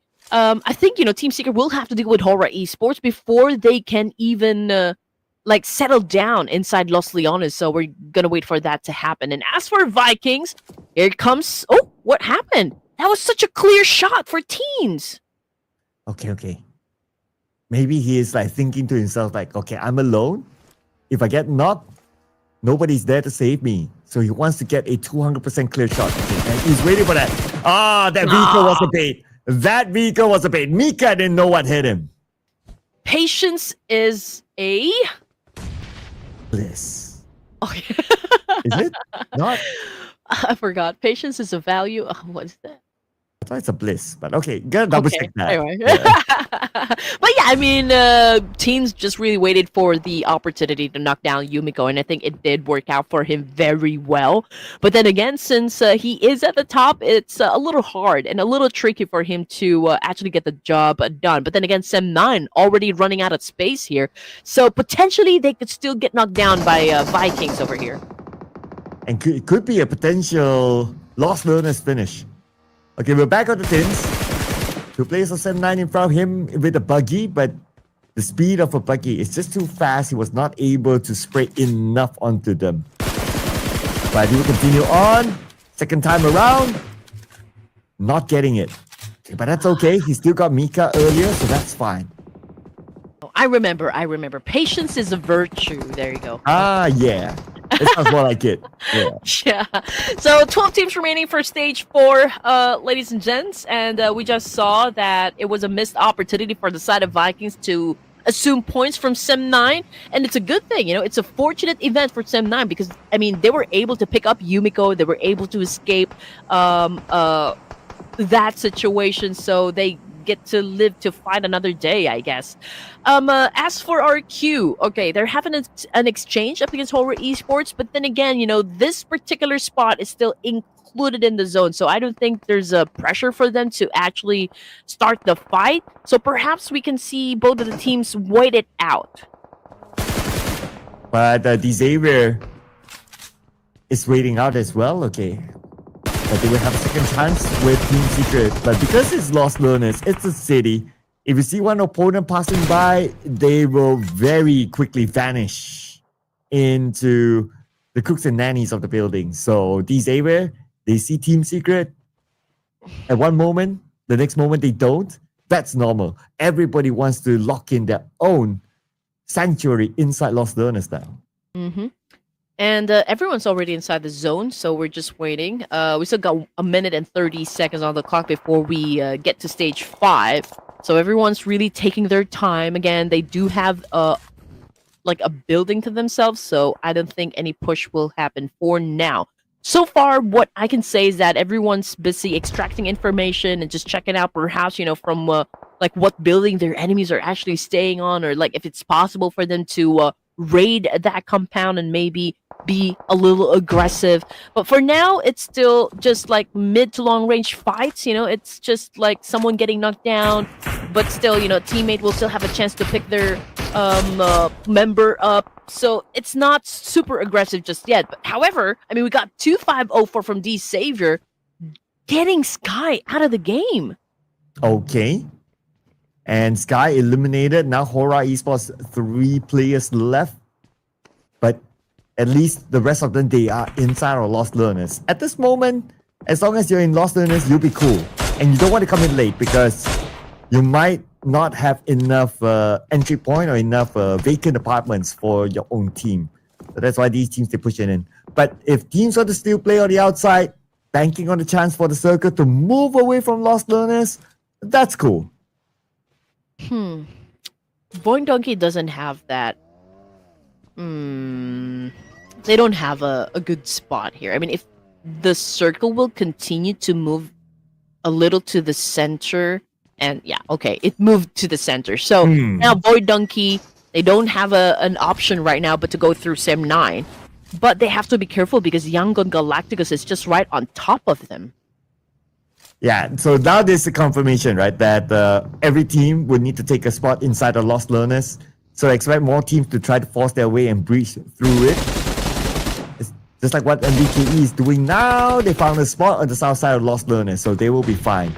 Or the elimination fee, Team Secret against a BTR. But somehow Optimus is alone here against Vampire Esports. Okay, he got Onzens, he gets Mela. Oh, now Ventura alone, and he's not in the same building. Optimus! He will prime this position. Oh man, okay, Optimus been busy, okay. 3 points for himself, okay, I think he's doing great, but in the process they lost 2 of their members, so that's gotta be tough as well for the side of BTR. I mean, we don't want a repeat of what happened, during the previous Miramar. But anyway, back into the action, we still got Sem9 with a complete squad here. Again, another chance for them to do a little bit of gatekeeping up against Void Donkey, but I feel like Void Donkey will change their course now here, Sir Cloud. I think they will be climbing up and getting to the south part of the circle. Will that be beneficial for the rest of Void Donkey? I guess we'll just have to find out. Well, what we're finding out now is Yaku Radicals also managed to find their way into Lost Learners. So they're by the edge with the airdrop in front of them. Okay, so that's a nice bonus for Yaku Radicals. But E-Arena continues to monitor. So they're going to use the airdrop as somewhat of a bait. If Young Radicals goes directly for the airdrop, they will fall into the crosshairs of E-Arena. Oh man, that would be too risky. Yangon Galacticus know that. But if they can maybe eliminate, E-Arena, then perhaps, it's a clear path for them to even loot that special crate in front of them. But of course, E-Arena, they do have a better vantage point compared to Yangon Galactica, so it will be a little tough and a little difficult. Quite a challenge, I can say, for the side of Yangon Galacticus. But anyway, okay, since everyone has a building to themselves, everyone has a spot over here, and everyone is already inside the zone. So perhaps, all of the teams will just wait it out, like wait for the circle to shrink even more. Yeah, there's this urban warfare. It will just slowly shrink and force players out. That's where we see action. But we still see a little bit of action here. NC2 got one player of Young Radicals. Venturas is the fighter player of Vampire Esports, surrounded by BTR now. So he's also hoping and praying for the circles to still favor him, because he cannot afford to be forced out of this building. If he have to go out, BTR very likely will get him. Manparang goes out of the game. So let's see. RQ right now forcing their way in and probably going up against Horror Esports. So let's see who's going to be winning the fight. I can hear some nades actually happening, but okay, we're looking at Genfos. Made his way in. What? Did Sleepy not hear the footsteps? Or maybe he was clouded by the footsteps coming from the front, because the other players of RRQ, they were rushing in together. But now they will not only spot Sleepy, they spot Jiggle as well. And that means Horror Esports now only one player left. It's going to be No Fear. And it's pretty low. He does have first aids. So now he will be hiding himself. Being the final player, he'll hold on for positioning points. Yeah, maybe. Okay. I mean, to be fair, there were a lot of nades being thrown in the same direction, so perhaps the kind of deafens their ability to listen to all of those footsteps. I mean, that's one of the perks of throwing nades. Yumeko, however, got shut down by Wunty of Vikings. Okay, we are getting closer and closer to that showdown that coming from all of these 12 teams, again, we're just waiting for the zone to shrink even more, and that would force the teams to actually get into the middle and engage in a fight. Yeah, with this zone, still in the middle, a lot of teams inside of it. But Boring Donkey, who didn't have to circle, they have to move forward, and they happen to bump into Young Radicals. Next is going to be Fourth Prize. They're in a similar situation. So now they have to win this fight against Boring Donkey. And Boring Donkey, ready for them as Fourth Prize eliminator number 11. Okay. And again, we haven't really seen the fangs of Vampire Esports, and we're still waiting for that to happen, honestly. But yeah, I mean, day 2, we still got day 3 and 4. So we're just going to wait for just that. And again, we have to really be excited for the Smash Roll. Again, that would be a major plot twist. I mean, obviously, FaZe, D plus Kia, and even Alpha 7 Esports, NS Red Force, and Fourth Tribe, they are the teams that are actually gunning for the top spot over here. And because we do have that Smash Roll, we don't even know who is really going to win the entirety of this tournament. It could be D plus Kia, could be not. I mean, it would be such a shame, like if D plus Kia, after all the aggression that we've witnessed coming from them since the playoffs, and then they're not going to win the tournament. Oh, man, that is going to be tough. Well, tell that to the Smash Rule. Yeah, and if the other teams can keep pace with D plus K, they don't need to be number 1. They just need to keep pace, have enough points to meet match point. They smash it, and D plus K would have been like, yeah. That happens, yeah. But of course, that's going to happen on Sunday. So the Smash Rule Day, Smash Sunday, I will call it. Don't miss it. Put it in your calendars, ladies and gentlemen. Hulk Smash! But did you notice that all of the teams that I mentioned are already out of the game? I mean, from top 1 to 5?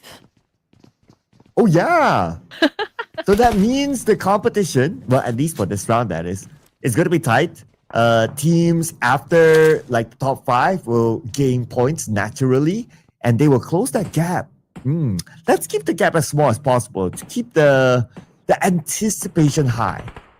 All right, here we go. And RQ already got pushed outside of the zone here. But then again, they will only have to deal with No Fear of Horror Esports just to step inside. So that's not really like super big of a threat. But Satar, okay, denied the point. I think he was taken by the Blue Reaper instead. Not a team, not a player over here. Bigatron by Vitality. Oh man, they were already taken out as well with only 4 points in the bag. We got YG versus Donkey. Potato getting knocked down. We got Break here collecting some points as well. Horror Esports eliminated by RQ. Oh, Tins is down. But Urban Warfare, they should have that space to pick him up. As for Firen, he's right behind RQ. RQ, they're not focusing on the Firen at all. They're looking in front. They're going to focus on to maybe Xavier next. But because they left Firen behind, Firen could bite him in the back. Could bite them in the back if they don't deal with him. Okay, and again, we are experiencing some sort of a truce, a quiet time. Yes, we do hear some gunshots, but I feel like mostly these are just like warning shots of some sort, or maybe someone baiting another team. But we can see Donkey cooking up a nade here. Okay, they are the only team. Okay, only team that's still outside of the zone, apart from Firen of Sim9. But he is all alone, so that's even going to be a big challenge for him. But Razak, right now, waiting for the massive spray, but Romeo Boy was able to get the point. And Donkey now one of the players, at least without circle. Yaku Galacticos defending their ground. From afar, it's going to be Team Secret knocking down Gator. But it's actually Murder got him. Firen finally eliminated by RQ. That's M9, number 8, 5 elimination points, 6 points in total collected by Sem9 this round. And look at the amount of fights here happening at the same time. But while that was happening, Razak somehow managed to cross the road. But because now that the circle has shifted, Razak have to move forward. Kunti, man, okay.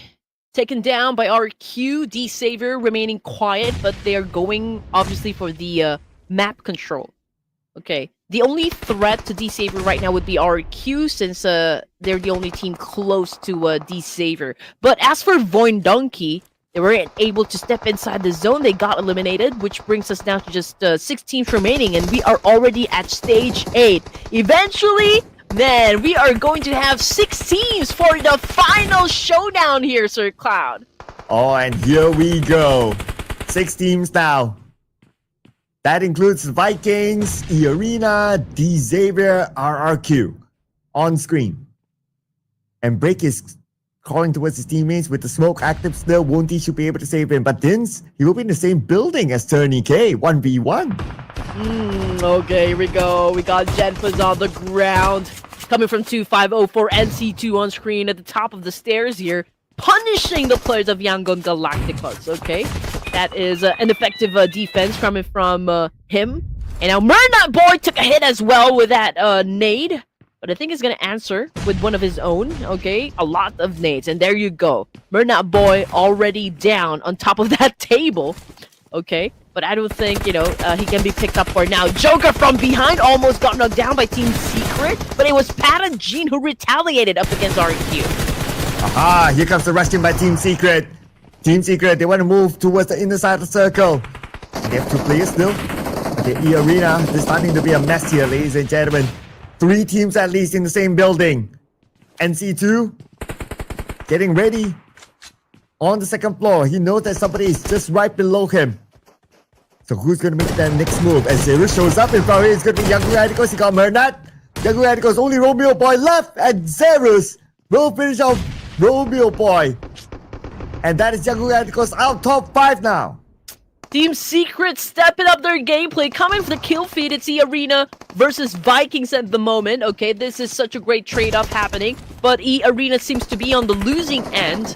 Okay, we also got D-Saver versus RQ. And D-Saver's been dictating the tempo for this round. And as the zone gets smaller and smaller, of course, D-Saver building all the confidence right now, going up against the last remaining player of RQ. We got D-Saver shutting down Zeros as well of Team Secret. And this is now Mayhem. And after that Mayhem, 4 teams left. The Vikings with 3 players. D-Saver with 4 players. Oh, and you blink and you miss the moment. Team Secret eliminated. And somehow D-Saver, they mollied themselves. Okay, at least they are still having their own spot, so they will be able to recover Top 3 now. D Xavier, the Vikings at E Arena. E Arena wants to get across, but DX4, aka Lamborghini, will stop Joker. All right, here we go. Three-way battle for stage 9. The Blue Reaper's out to get them as well, so that's another additional pressure onto these 3 teams. We got NC2 catching an aid coming from DX4, aka Lamborghini, ending the line of E Arena. Now it's Vikings versus D Xavier. One of the players from D Xavier currently knocked down on the ground, so it's an even fight for now. We can see that Vikings been throwing a lot of nades here, trying to flush them out in this situation. Lamborghini won't be picked up at this point. He is now gone. Another grenade elimination coming from Woon T. Oh man, perfectly done, but unfortunately Woon T took a hit as well. And it's going to be an all-Vietnam finale here. D Xavier have the advantage after taking out break. That means the Vikings only have 1 player left on this rooftop. It's going to be Tins. Tins, 1v3. The Molly on his left side. The Blue on the right side. Tins has no space to go. Nowhere to run. Nowhere to hide. He jumps down to the ground floor.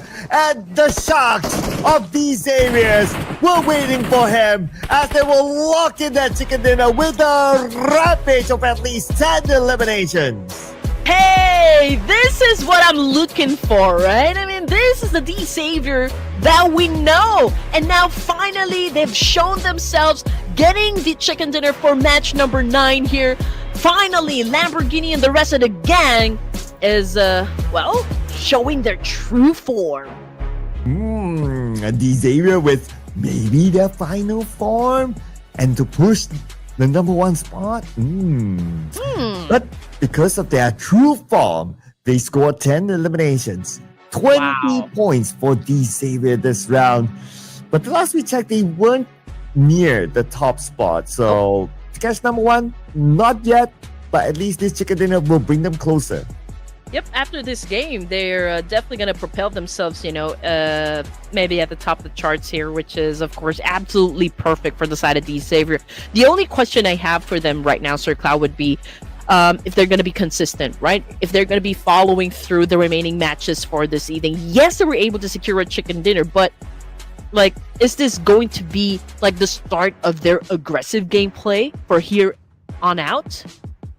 Yeah, that has always been the question for D Xavier when it comes to the Ruthless Invitational Showdown series, right? When it comes to official tournament, they are, for the most part, consistent. But when it comes to off-season tournaments, we don't know what sort of D Xavier will show up. Anyway, full squad time of 30 minutes. This is the highest that we've got so far this season. It will be hard to top this one. What I love about the performance of D Xavier when it comes to this round is, they were quiet. I mean, they know which battles to get themselves into. Perfect timing, everything, the execution, everything worked out for them. And again, you know, this is the D Xavier that I know. Hopefully, you know, it will be the same level of energy, you know, for the remaining matches. I mean, we're already halfway through. We still have 3 more to go before we wrap things up for day number 2 of the grand finals. So, yeah, I'm really hoping that D Xavier will be, you know, performing for us. So, like, really stepping up this time. Vikings, okay, pretty much the same. When it comes to the damage output, slight difference, but it's a major difference when it comes to the elimination points done inside the game. Only half, you know, for the Vikings, a total of 5. Yeah, and the damage aren't too far away.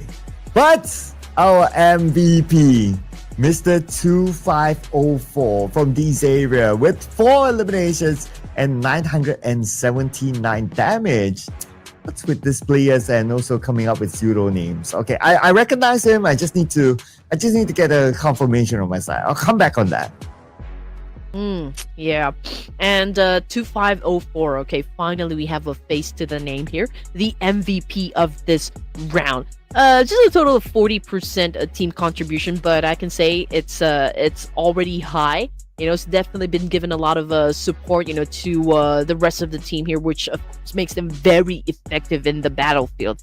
Now we got Osal as well as one of the top performers. We also got Zeros over here coming from Team Secret, and Break coming from Vikings. Now, it's interesting to see that we have different names so far in the lineup as for like the top performers and like people going in for the road to MVP event. So we know that Nobu hasn't taken the top spot just yet with like a player with the most number of elimination points. Okay, 2504 is Nate T, by the way. Oh. Yeah, there you go. Unless, well, if someone else is playing, then I don't know. But anyway, what we're sure is that Talon, unfortunately, again, another 0-point round for them.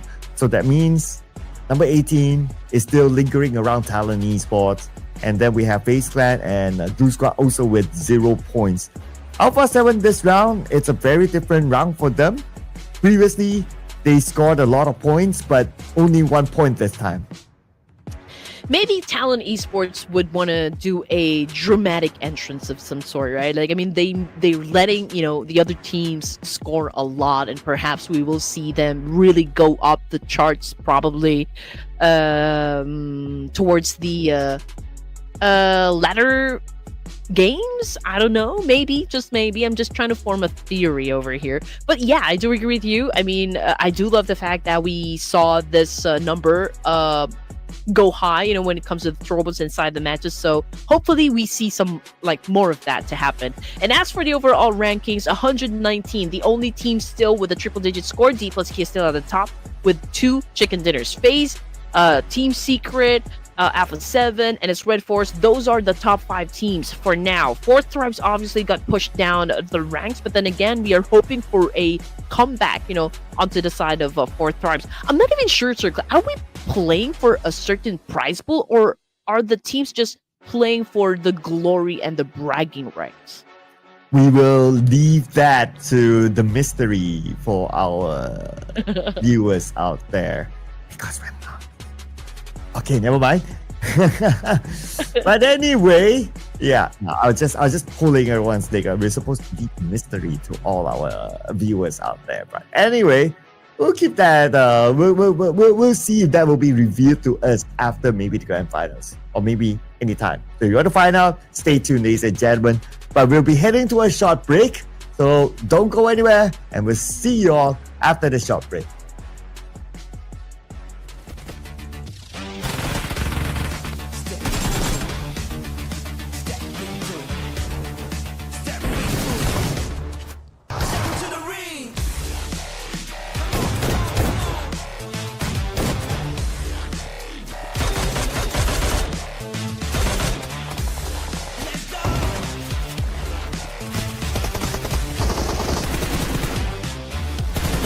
Step into the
game, ladies and gents. Welcome back to the Ruthless Invitational Showdown Season 11. And, the fights are already getting intense. The competition is even tighter as we move on closer to ending the matches for this evening. Of course, you guys are still with us. Your favorite casters, Red Queen and Sir Cloud. And now, as you can see on the screen here, we are about to go down to E-Wrangle for match number 10.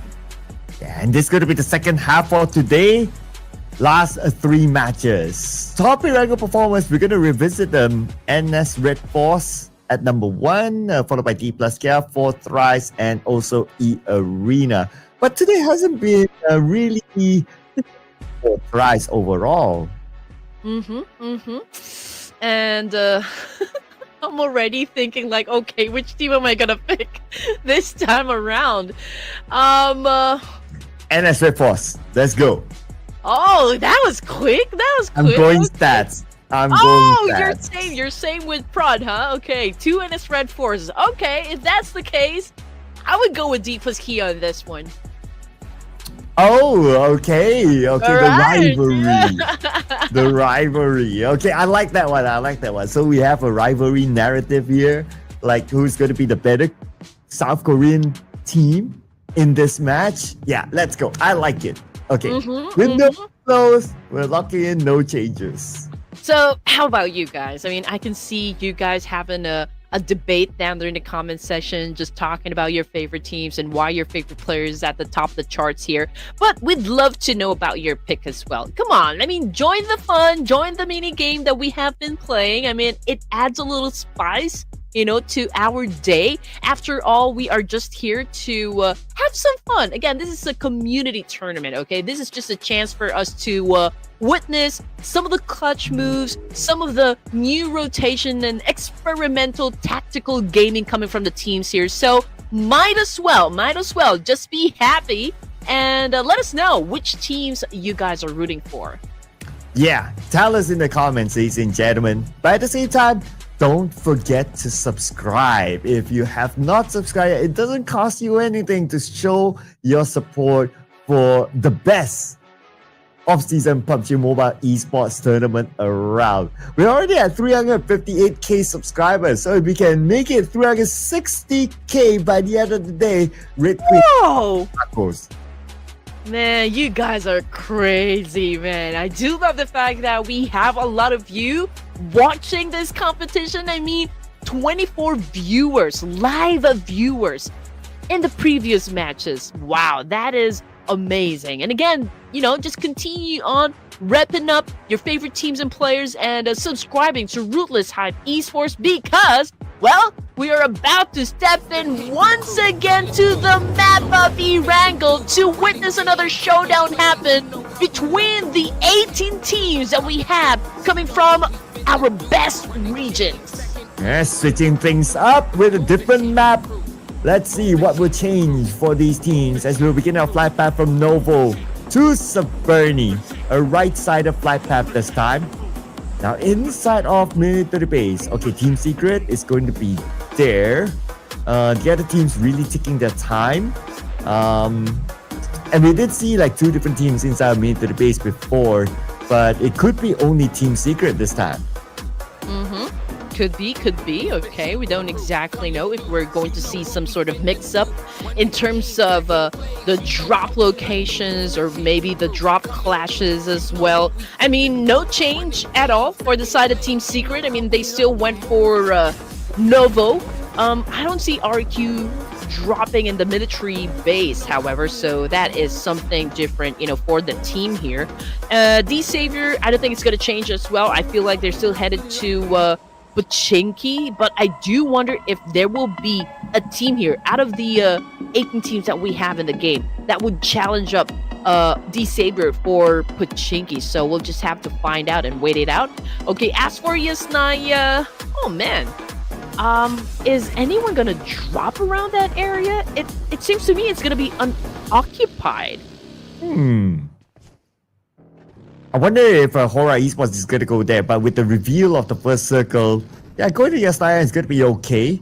I guess they drop around, still not too far from Yasnaya to just grab vehicles, and they will be heading to Yasnaya right after. Just like what NS Swift Force is doing now around the area of farm. Grabbing vehicles is going to be priority for majority of the teams. Oh, but speaking of teams, with a big S, we have 3 teams here. Wait, what? 3? Are you kidding me?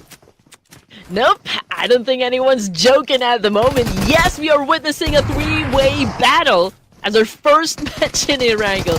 Talon Esports right now suffering some losses. We got Vampire Esports making a move. But yeah, I think they were able to bag a point, but Onsen is already out. Oh, okay. Without Onsen, without Ventores now. Mela down. 1 left. And who is the last man standing? Okay, Shrubs. But he's not standing for long as the GLU squad became the ultimate team to win against the other 2 teams. Oh yeah, but that was such a great fight, right? I mean, like between all those 3 teams, and look who came up on top.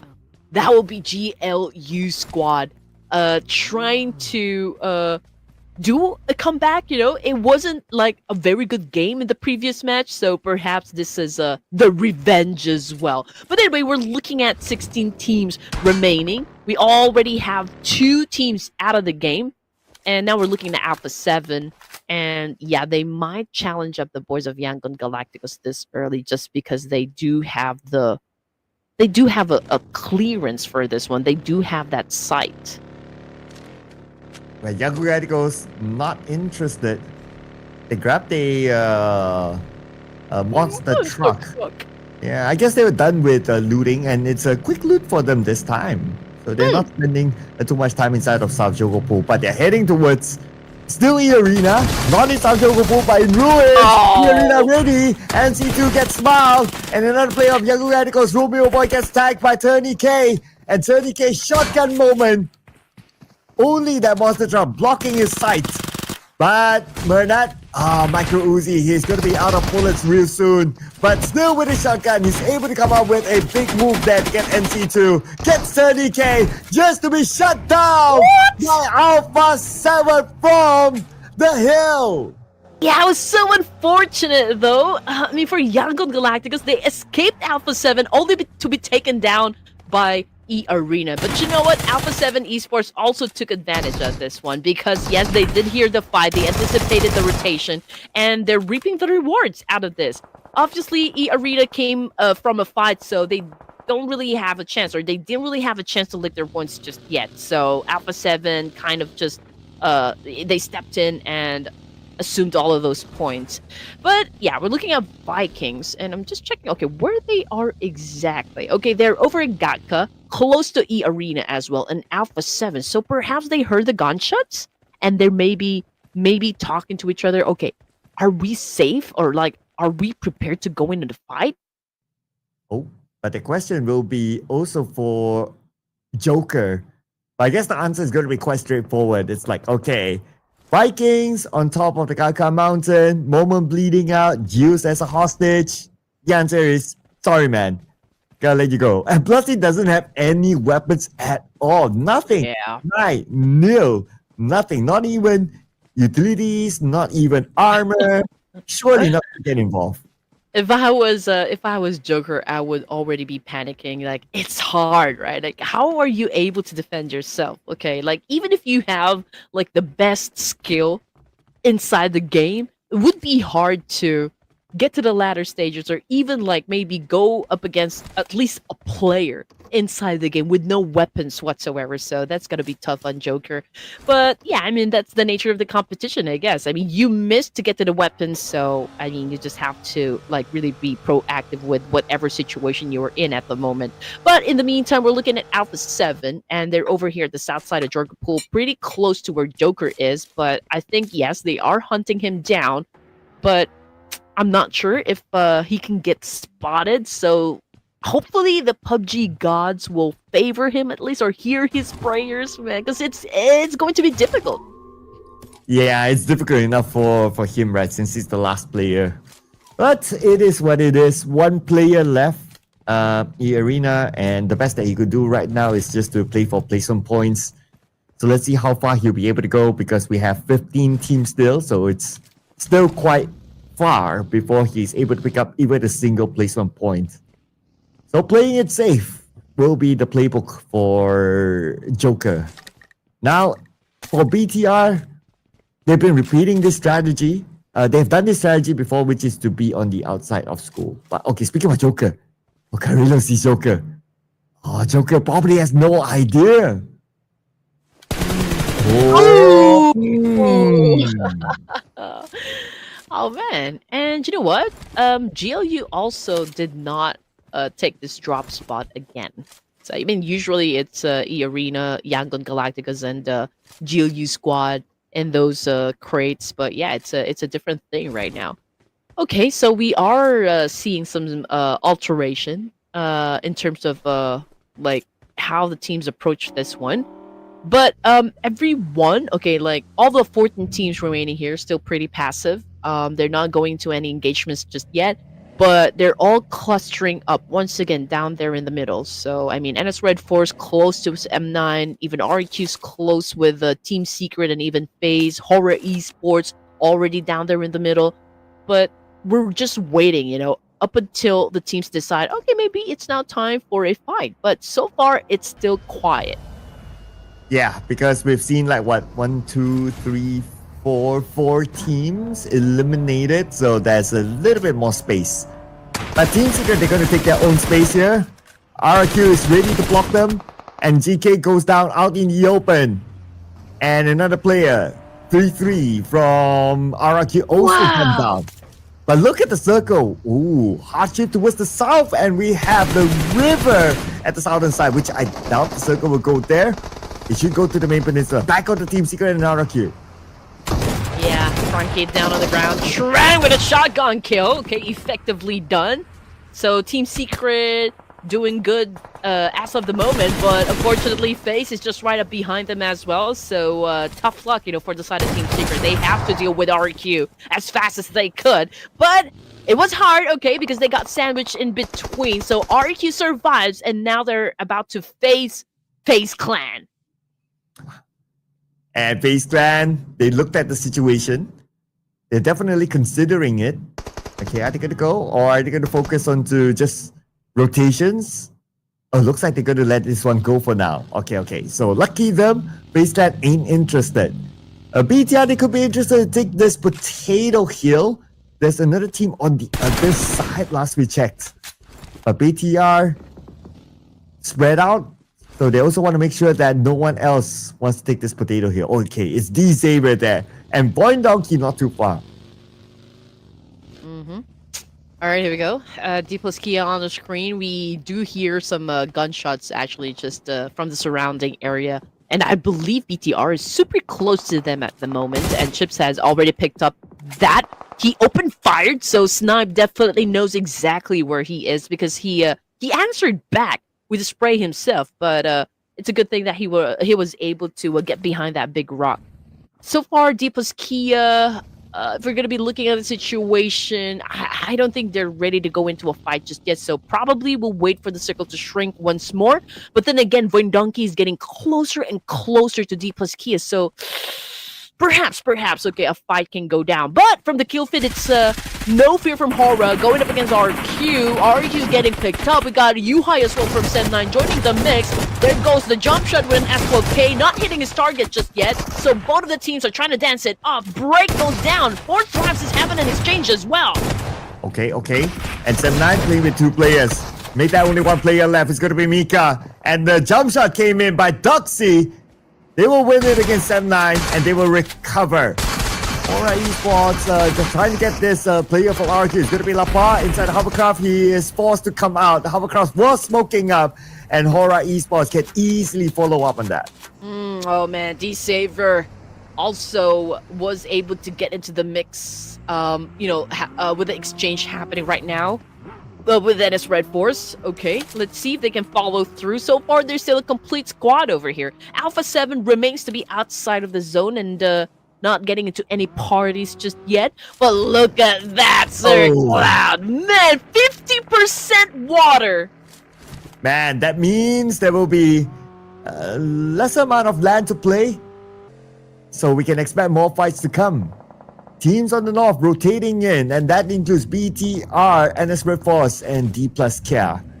And Wasteland, they're hugging the river now. They have secured this compound. But okay, not necessarily because the Vikings, they have interest in it as well. So Wasteland and Vikings, here we go. Who's gonna cry a river in this situation? All right, here we go. Doxy, accurate shot, putting down Zeta. We got Vikings as well going up against FaZe. Superman coming in from right behind Wunti.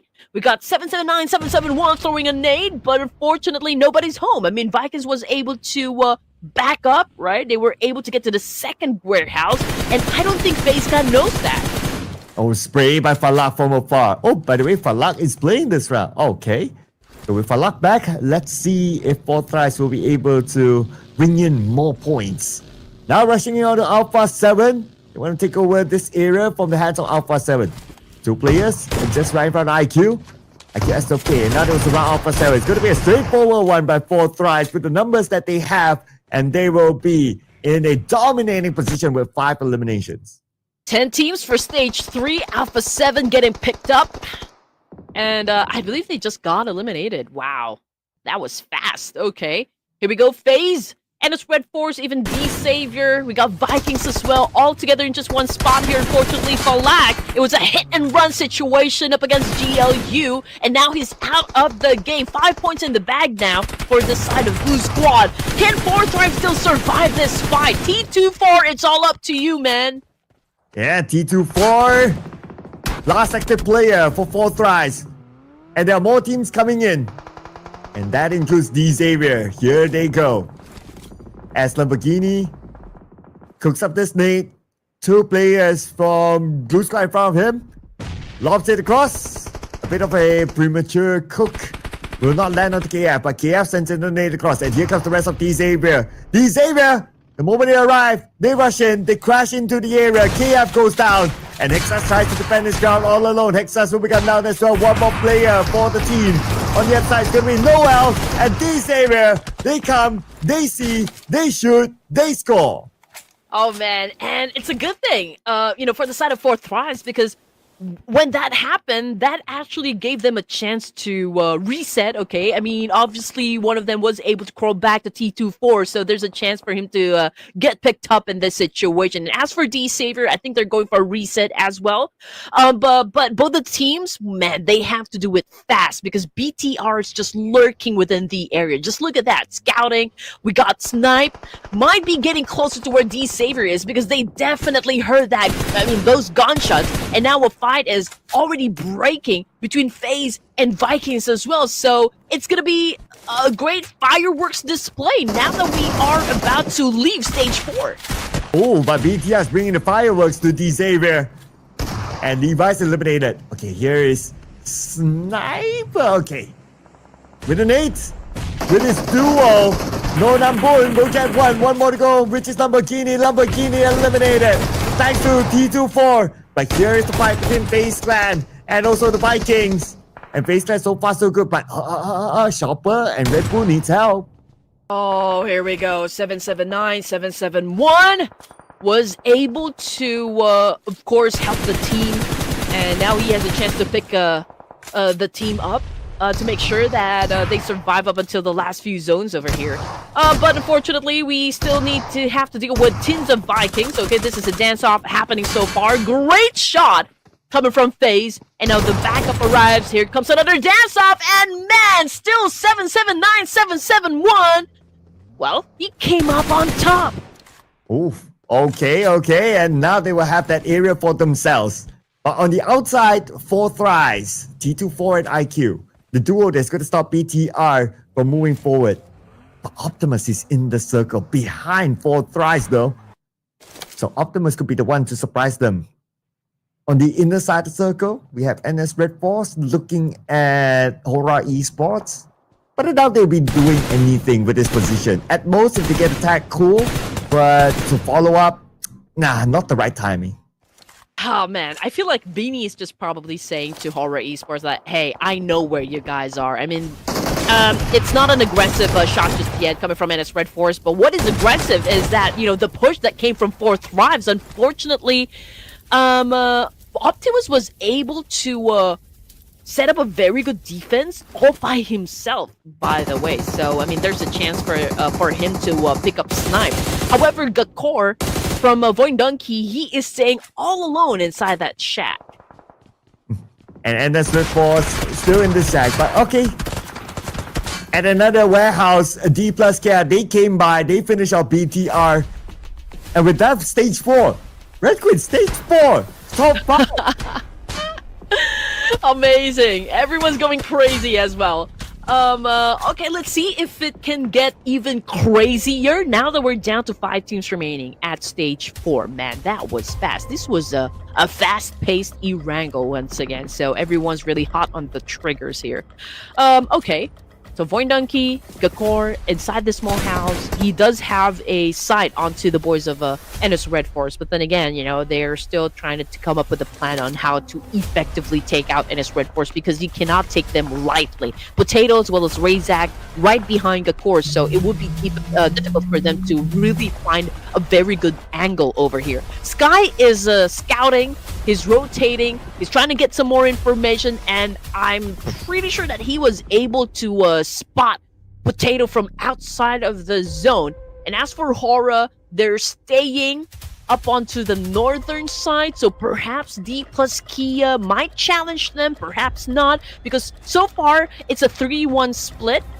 Fabian is very far from the rest of D plus Kia, so it's either Hora or FaZe.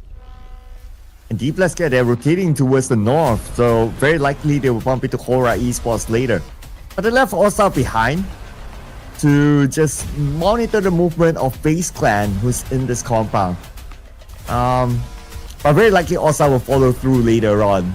I mean, there's no real point for him to continue to stay here, especially when he's not in the circle. Yeah, he can move forward, but you know, there's no reason to, unless his teammates come back to him. But I guess he will be the one to move north.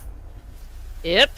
I mean, probably D plus Key is still gauging the situation, right? Are they going to go up against FaZe or are they going to go up against Horror Esports? Okay. So far, okay, they're still deciding. It's a standoff between these 5 teams for now, and it's Red Force. Man, they are like in the middle, right? They do have the best chance of getting the chicken dinner here just because they're already in the middle and they do have that compound. But then again, we can see that FaZe Clan is holding quite a slight advantage, okay, compared to NS Red Force in terms of like who will get the chicken, right? But let's see. I mean, everything can still go topsy-turvy over here. It depends on how the teams are going to go for the execution. But so far, D plus K already making a move up against FaZe Clan. I think they are gunning for this very position. Yeah, they seem to want this position. But it's not going to be an easy retake against FaZe Clan. Because look at this compound, right? This area is huge. So FaZe Clan, they can spread out. So D plus Clan, they don't exactly know where FaZe Clan is at. Okay, which is of course an advantage for the Thailand team. It's a 3-1 split again from the side of the Korean powerhouse. Chips is the one trying to go off angle here, and like being the one to get the information. As for Horror Esports, No Fear spotted Potato. Okay, but his shots really weren't connecting at all. Sky's trying to put down any player from the side of NS Red Force, which is a tall order for now. But yeah, I mean, like, we just have to wait it out, I guess.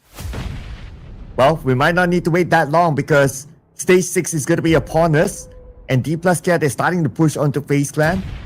They clear off the first warehouse. Nobody's home. FaZe Clan is on the second warehouse. So by now, D plus K, they should know. And their focus will be on the second warehouse. Interesting enough that Dewey is in the water. But he's going to take this very, very side-off angle if D plus K happen to show themselves at the beach. But for Dewey somehow. That was such an essential kill, you know, for D plus Kia. Dewey obviously was the contingency plan for FaZe. That's why they sent him away, right? So now, 3 players from FaZe needs to face D plus Kia. Okay, an exchange of nades so far. Slowly but surely, D plus Kia is getting closer to FaZe Clan. Red Bull will be the first one to say hi. And the circle did shift. Oh, This nice. was, but this nade by Chopper knocking down Nobu, stopping them at their tracks. But also he managed to breach through. Nobu will crawl back to Fabian, and he should be able to be saved with the smoke protecting him. Red Bull doesn't have a good clear shot. Look at Osa's nade. Onto Chopper, forcing him to move. Oh man, Red Bull's getting shot as well, but not enough to take him out. We got also trying to find a good position here, to help Pubg to actually take over this warehouse. In the meantime, FaZe Clan is doing a great job defending the team, but they have to settle the score as fast as they could because this part is already out of the zone. Yeah, they have to do it quick, and this is stage 6, so the zone will definitely hurt if they continue to stay here. And blue is closing though. That might force Chips to leave this high ground. D+K, they're still taking the time, and it's not only FaZe Clan and D+K. Void Donkey is not in the circle too. Okay, abort! For the side of Pubg, I think they are going to force their way in, challenging up the boys of NS Red Force instead. I mean, it makes sense, right? I mean, NS Red Force obviously holding on to a compound over here. So, yeah, Pubg, they need this one to happen. They need to take over this compound and take this away from the hands of NS Red Force. So let's see how good of a defense NS Red Force will be able to put up against Pubg. Yeah. And that fight will happen. Hora Esports with their own fight against Void Donkey too. Razak and Potato on the other building in the circle. But Hora Esports, they don't want these neighbors. They're trying to nade them out, trying to flush them out of this building. Okator is looking at the other side, being the off-angle guy. All of them in the circle right now. Hora Esports, after expanding those nades, they were not able to find a knock onto any player of Void Donkey. Oh man, here we go. FaZe trying to join into the mix as well. Okay, they're taking up the chance, of course, of eliminating NS Red Force while they're busy dealing with D+K as well. But unfortunately, it wasn't enough for the side of FaZe. And now the battle continues on between these two Korean powerhouses. We can see a lot of nades being thrown coming from both of the teams here. We got Beanie cooking the nade for his own. And now also already on prone here. Chief's trying to make his way in as well. Doxy providing a little bit of backup, just to make sure NS Red Force will be winning the fight. But who will be winning the fight? That is still the big question. Unfortunately, also took a hit. That was such a big damage, and now he is already down on his knees. NS Red Force applying a lot of pressure onto the side of D+K, and they might have the bigger chance of actually winning the fight. Yeah, they do have the advantage now. But as long as the fight continues on, as long as there are two opponents, anything can happen. Back on the Hora Esports and Void Donkey, nade on the second floor. Potato is not there. And Hora Esports still not able to flush out Potato. Nade after nade expanded. How many nades do they have left? Oh, man. They're probably drying out now. Okay, Hora Esports, one last nade. But now Longshin Red Force and D+K continues on as Chips will be found out. And now they will rush in. Fabian is going to be the final player. Doxy gets knocked down by Fabian. And they will rush in, they will try to find where Fabian is at. Fabian, one last pick of health. And then NS Red Force wins this one nice and clean. D+K out, but you know what? Nobody is inside the circle. I mean, obviously, Hora Esports busy dealing with his team. Void Donkey, no fear, at the top of this house. Okay, great vantage point, but can he eliminate any player coming from the side of Void Donkey? Because Jika's already down on his knees, bleeding out. So there's a need for Hora Esports to step up their gameplay. Okay, this is crazy. This is crazy right now. But Hora Esports, unfortunately, they will lose Jiggle. And there goes only 2 players left. Look at the zone, it's starting to close, and Hora Esports will be the first team to feel the wrap up from the other side. They could get a bit of an assistance here by TZ. TZ really trying to find his next target. They want the points in for themselves. They want to chase the #1 spot. Back on the Hora Esports. Where is Nobu gonna go? In front of it, and NS Red Force putting pressure.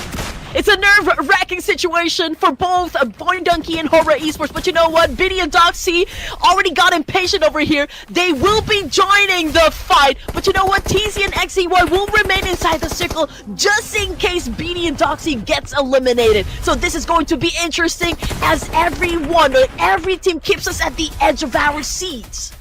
Oh, okay. And that's Red Force right now. And Hora Esports for the chicken dinner. They got Sky. One more to go. It's going to be No Fear all alone behind this wall. XCY approaching closer and closer. And that's Red Force. They want to wrap it up. Right now, it's going to be Doxy coming in, but Doxy knocked out. This could be a comeback, but no. And that's Red Force say as they will lock in chicken dinner in the Wrangle. Wow, 2 chicken dinners right now for NS Red Force. My goodness. Oh man, these guys are really going for the top. I'm telling you, Sir Cloud, there is a battle. There is something going on between NS Red Force and D plus Kia. These 2 teams are playing the tug of war on who gets to be at the top spot, who gets to sit on the throne. I'm absolutely convinced. I'm convinced that, yeah, there is something going on between these 2 teams. It's like, oh, okay, who loses, buys Korean barbecue, buys a year worth of kimchi or something. Because, yeah, like what you said, if D plus K starts to perform, then you start to see NS Red Force stepping up the game. Yeah, right? I mean, if D plus K gets a chicken dinner, everyone's already expecting that NS Red Force will, also get a chicken dinner. But hey, D plus Kia obviously is for the grand finals, loosen a bit for NS Red Force in terms of getting the chicken dinner. Or how many chicken dinners does NS Red Force have? 2. Okay, it's 2-2, but still D plus Kia at the top. Okay, so NS Red Force obviously needs to put on more work, I guess, and extra effort if they would want to dethrone D plus Kia. Whoa. Yeah. Let's look at the overalls later, right? And how close they are after scoring the chicken dinner. But besides NS Red Force, also got to give it to Hora Esports, FaZe Clan, and 4Thrice for showing up in this round as part of our teams to watch. But NS Red Force, okay, that will be the key narrative. I can't wait to see exactly how many points and what's the gap like. But D plus K, they did survive quite long this round, so they would have gained a good amount of points for themselves. But before we head on to that, we're going to compare the head-to-head. And there's no one else to compare except for the 2 players of NS Red Force, XCY and Doxy. I do wonder, okay, was it like a wrong move that D plus Kia went up against FaZe Clan first before they decided that, okay, this is not a good spot. Maybe we should turn our attention to NS Red Force instead. I think because, man, coming out after a fight up against FaZe Clan, I think they were able to get a lot of damage from that exchange. But before you answer that, Sir Cloud, let's give props, of course, to the MVP of the match over here. We got Beanie coming from NS Red Force, putting out a total of 5 elimination points. And whoa, 3 players from NS Red Force as top performers. Wow, okay, we got XCY, Beanie, and Doxy here in our top performers. And then we have 779, 771 from FaZe Clan with 4 eliminations of its own. This round, NS Red Force, they gained a lot of elimination points. So no surprise that we see multiple representatives of NS Red Force here in our top performers. But we also need to calculate how many points exactly did D plus Kia get. And D plus Kia, they scored 6, but NS Red Force 25. The only team with a double digit. Man. Okay, so I feel like NS Red Force feeling good, for day number 2 of the grand finals. Okay, we're gonna take that. Hora Esports, they really waited it out, up until they got challenged by Void Donkey. Unfortunately, I guess Void Donkey has more firepower compared to Hora Esports. I feel like they had the numbers a while ago, but it's still okay. I mean, they still finished quite good, for this round alone. And as for the throwables used, it's a drop. It's a 184 compared to the 200 plus that we've seen earlier. But as for the longest elimination distance, it was, of course, Noki from 4Thrice that was able to pull that off, a total of 318 meters. Yeah, and okay, here are the points. NS Red Force, the second team to reach more than 100 points, and they are behind D plus K by 19 points now. One good round could surge them up to number 1. And then we have FaZe Clan with 99 points, only 1 point shy away from the 100-point mark, with difference of 7 points with NS Red Force. And we have Alpha 7 there as well up there. But on page 2, not many movers. We only see an exchange between 11 and 12. Yeah. Majority, well, a non-mover, I can say. Especially for Talon, man, they still remain to be at the bottom here. They're already, like, they're just at 23 points. So I don't know if they are actually struggling, or are they just really observing and just like really taking down notes, you know, learning some of the moves, you know, from the other teams that we have in the lobby. We don't exactly know what the objective is, you know, coming from the side of Talent Esports. But of course, more of the PUBG mobile action when we come back, ladies and gents. Again, we're already halfway through, so don't go away, because I mean, like, there's a lot of things that's gonna happen, so don't dare change that channel. Red Queen and Sir Cloud will be right back after this.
Man, what a day has been. If you kind of notice, so far the team has got the chicken dinner, they were like they have kind of like a red color scheme. Well, this is the Ruthless Invitational Showdown Season 11 for you, ladies and gentlemen. And NS Red Force, they're coming close to D+ cap.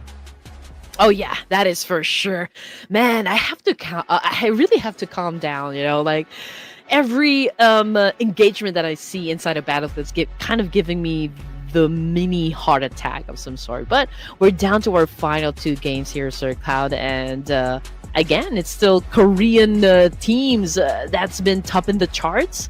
So I'm waiting. We're still waiting here. We're still waiting if there will be other teams that would get the chicken dinner. I mean, FaZe was able to secure one for themselves, so perhaps it's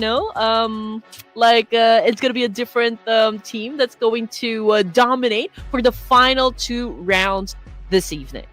So is that going to be your pick, FaZe Clan? I think I'm gonna go with 4Thrives on this. Okay, all right. I mean, they did show up as the one of the top performing teams, so that's a bit of a clue there. Our experts also going for 4Thrives. Okay, this time our experts gonna hold hands with Red Queen. Ah.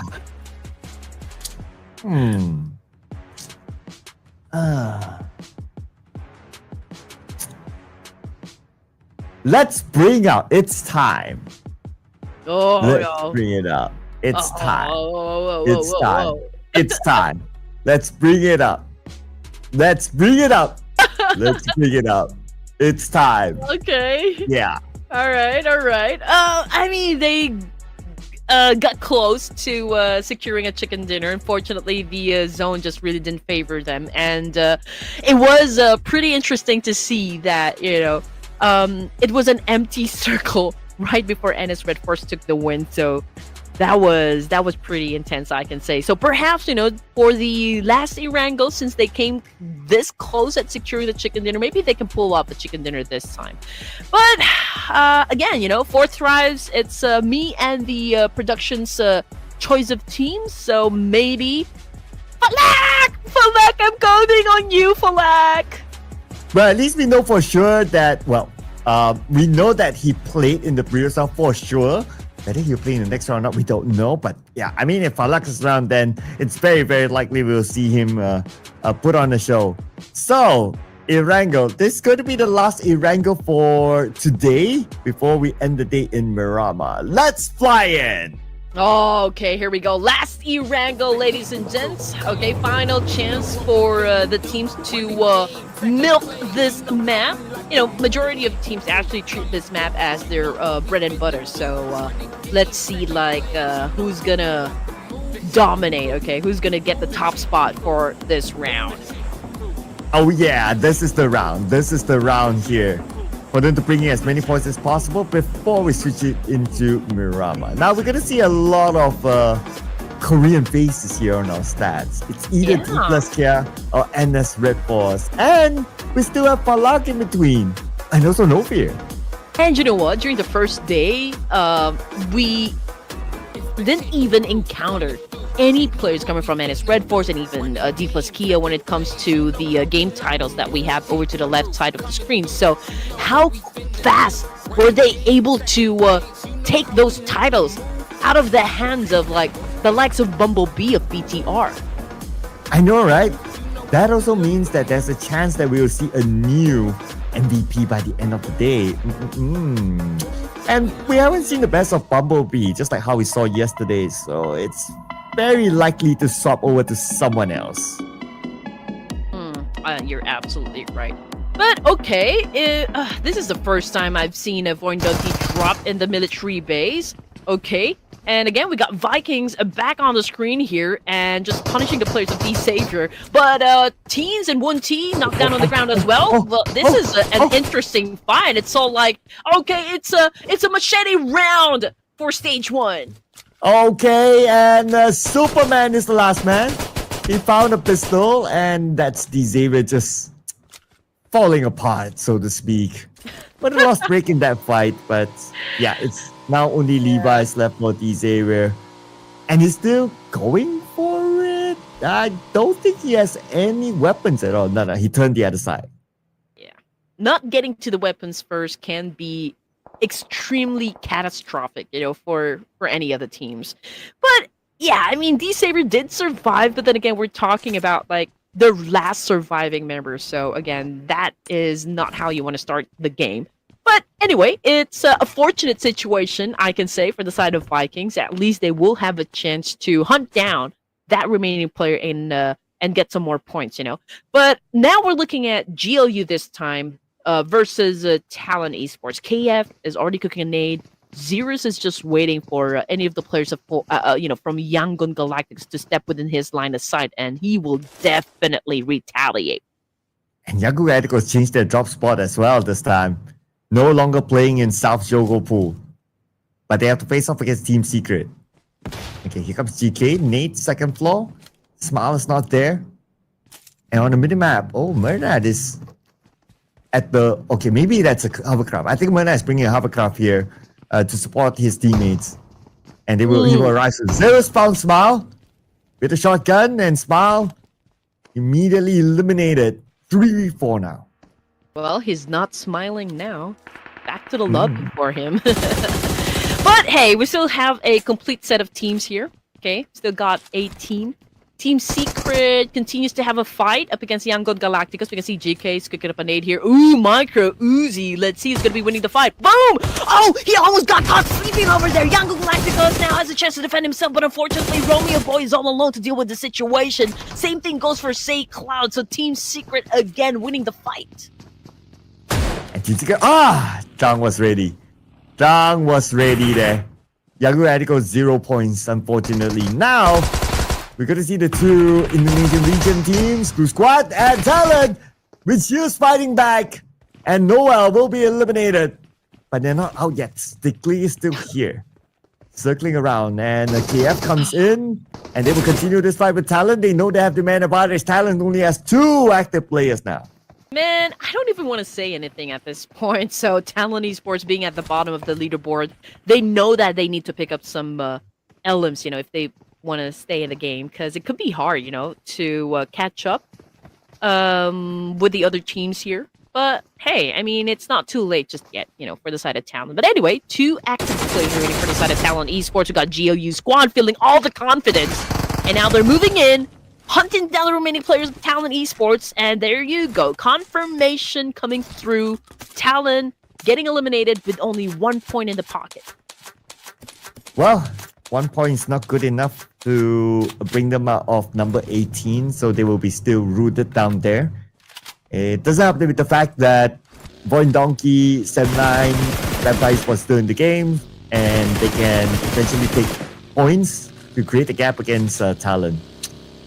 BTR and D plus Kia. Just warning shots, I believe, while they travel side by side into the circle, and they will break off at some point. Or maybe an invitation? We don't know. But we can see D plus Kia is responding to that spray. Like, okay, we're ready for a fight. Like, if you want to fight, come and get us instead. Ooh, okay, that's a great challenge right there. Okay, but they might not. Don't know yet, because the priority is to secure where they want to be in the circle. So that's going to be their main call. BTR still around. Okay, D plus K, they found a compound, and BTR, did you really want to go for it? Okay, not yet. They're still taking their time. They're still deciding. All right, here we go. BTR taking the invitation from D plus Kia. Here comes the attack, but Nobu shuts down Snipe in an instant. And now there's a confirmation as well. Snipe already taken out of the equation. Optimus also with an S12K. Firing onto Bigatron. Optimus going off angle here. Chips! Oh, took a hit and now out of the game as well. Oh, D plus K.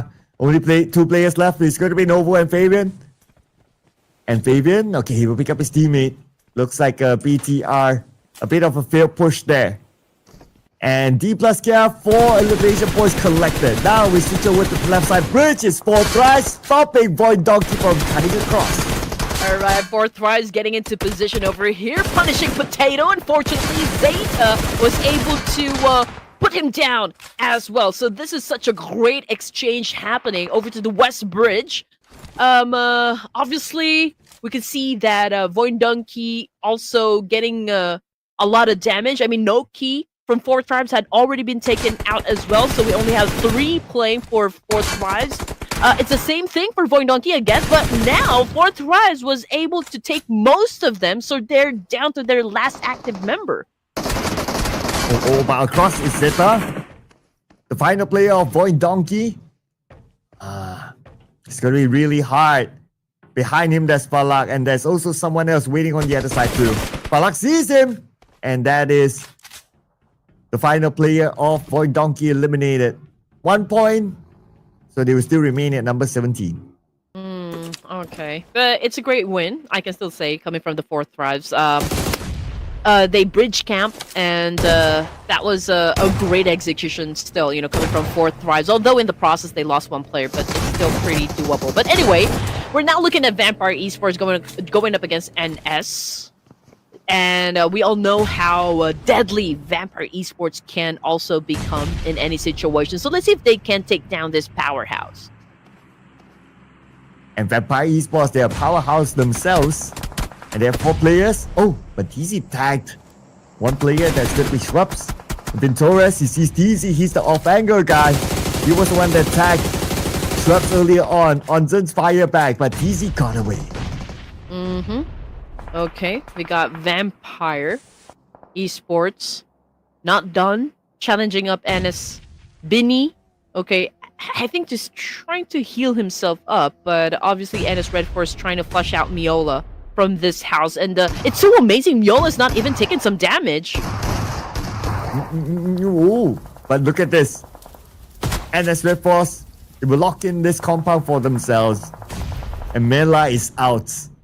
3 players for Vampire Esports on the other side. Okay, they're gonna share this area for now, but because Vampire Esports, they have 3 players, very unlikely for them to push. Okay, make that potentially 2, but they found Doxy from the side. It's Onzen's knocking him down. They still don't want to let go of each other. Onzen's, he will still try, but priority is to save Schweppes. Okay, here we go. They continue on with the nade attacks, but you know what? Vikings about ready to step into the fight as well. Okay, so TZ got knocked down once again. Vina J, okay, threw another nade, but not hitting the target just yet. Vikings is doing a little bit of a spray up against NS Red Force, and now NS Red Force managing 2 teams at the moment. That would be Vampire and Vikings. Yeah, the Vikings at least, they are a little bit far. So I don't think they will crash in yet. Plus, they're all in the circle. We're at stage 2. They found their own comfort spot, so they don't really need to leave that for now. But 7-9 coming in close. Also looking at the situation. Haven't heard anything yet, but I believe 7-9, they also have their own corner. So same situation as the Vikings. They will just watch and see. It's a quiet time between vampires and Nongsham. Okay, here we go. It's information gameplay for now. Okay, probably they're checking out, okay, where are their exact location? One wrong move could be deadly for both of the teams here, especially with Vikings just lurking within proximity. Or maybe the circle will force them to move. But I believe this area is somewhere in the middle of the circle, so it won't be that fast. Might take a while. The only other exception is that if either side and the Spirit Force gets a knock, then maybe, just maybe they will push. But both sides not really having any significant advantage yet. So it's still going to be a stalemate here. I believe this will remain until maybe another team comes by, or if the circle forces them to move. Speaking about the circle, with their current position, okay, there's a small chance they will pull away. Small chance. Confirm? Oh, it did. It did. Yeah, so far it's a standoff for now, you know, between Vampire Esports and of course NS. And Vikings just really waiting for that opportunity, I guess, you know, to shut down any player coming from both of the teams here. But Fourth Tribe's about ready to step into the zone as well, and they could probably collide with Sem9. So Sem9 will be busy. REQ already is inside the zone and probably will collide up against D plus Key as well down there in Gatka. Team Secret, fresh from Novo. But it's a little crowded right now over to the south part area of the circle, so that's where the most of the cleanup will definitely happen. And as for GLU, they are now just making their way inside the zone. And these two teams will need to make their way inside the zone too. They both don't have the circle. So now it's a matter of who will start the real push. But pressure is a little bit bigger onto Vampire Esports since they're on the outer side. So NS Force can play the waiting game, but now where Schwab's getting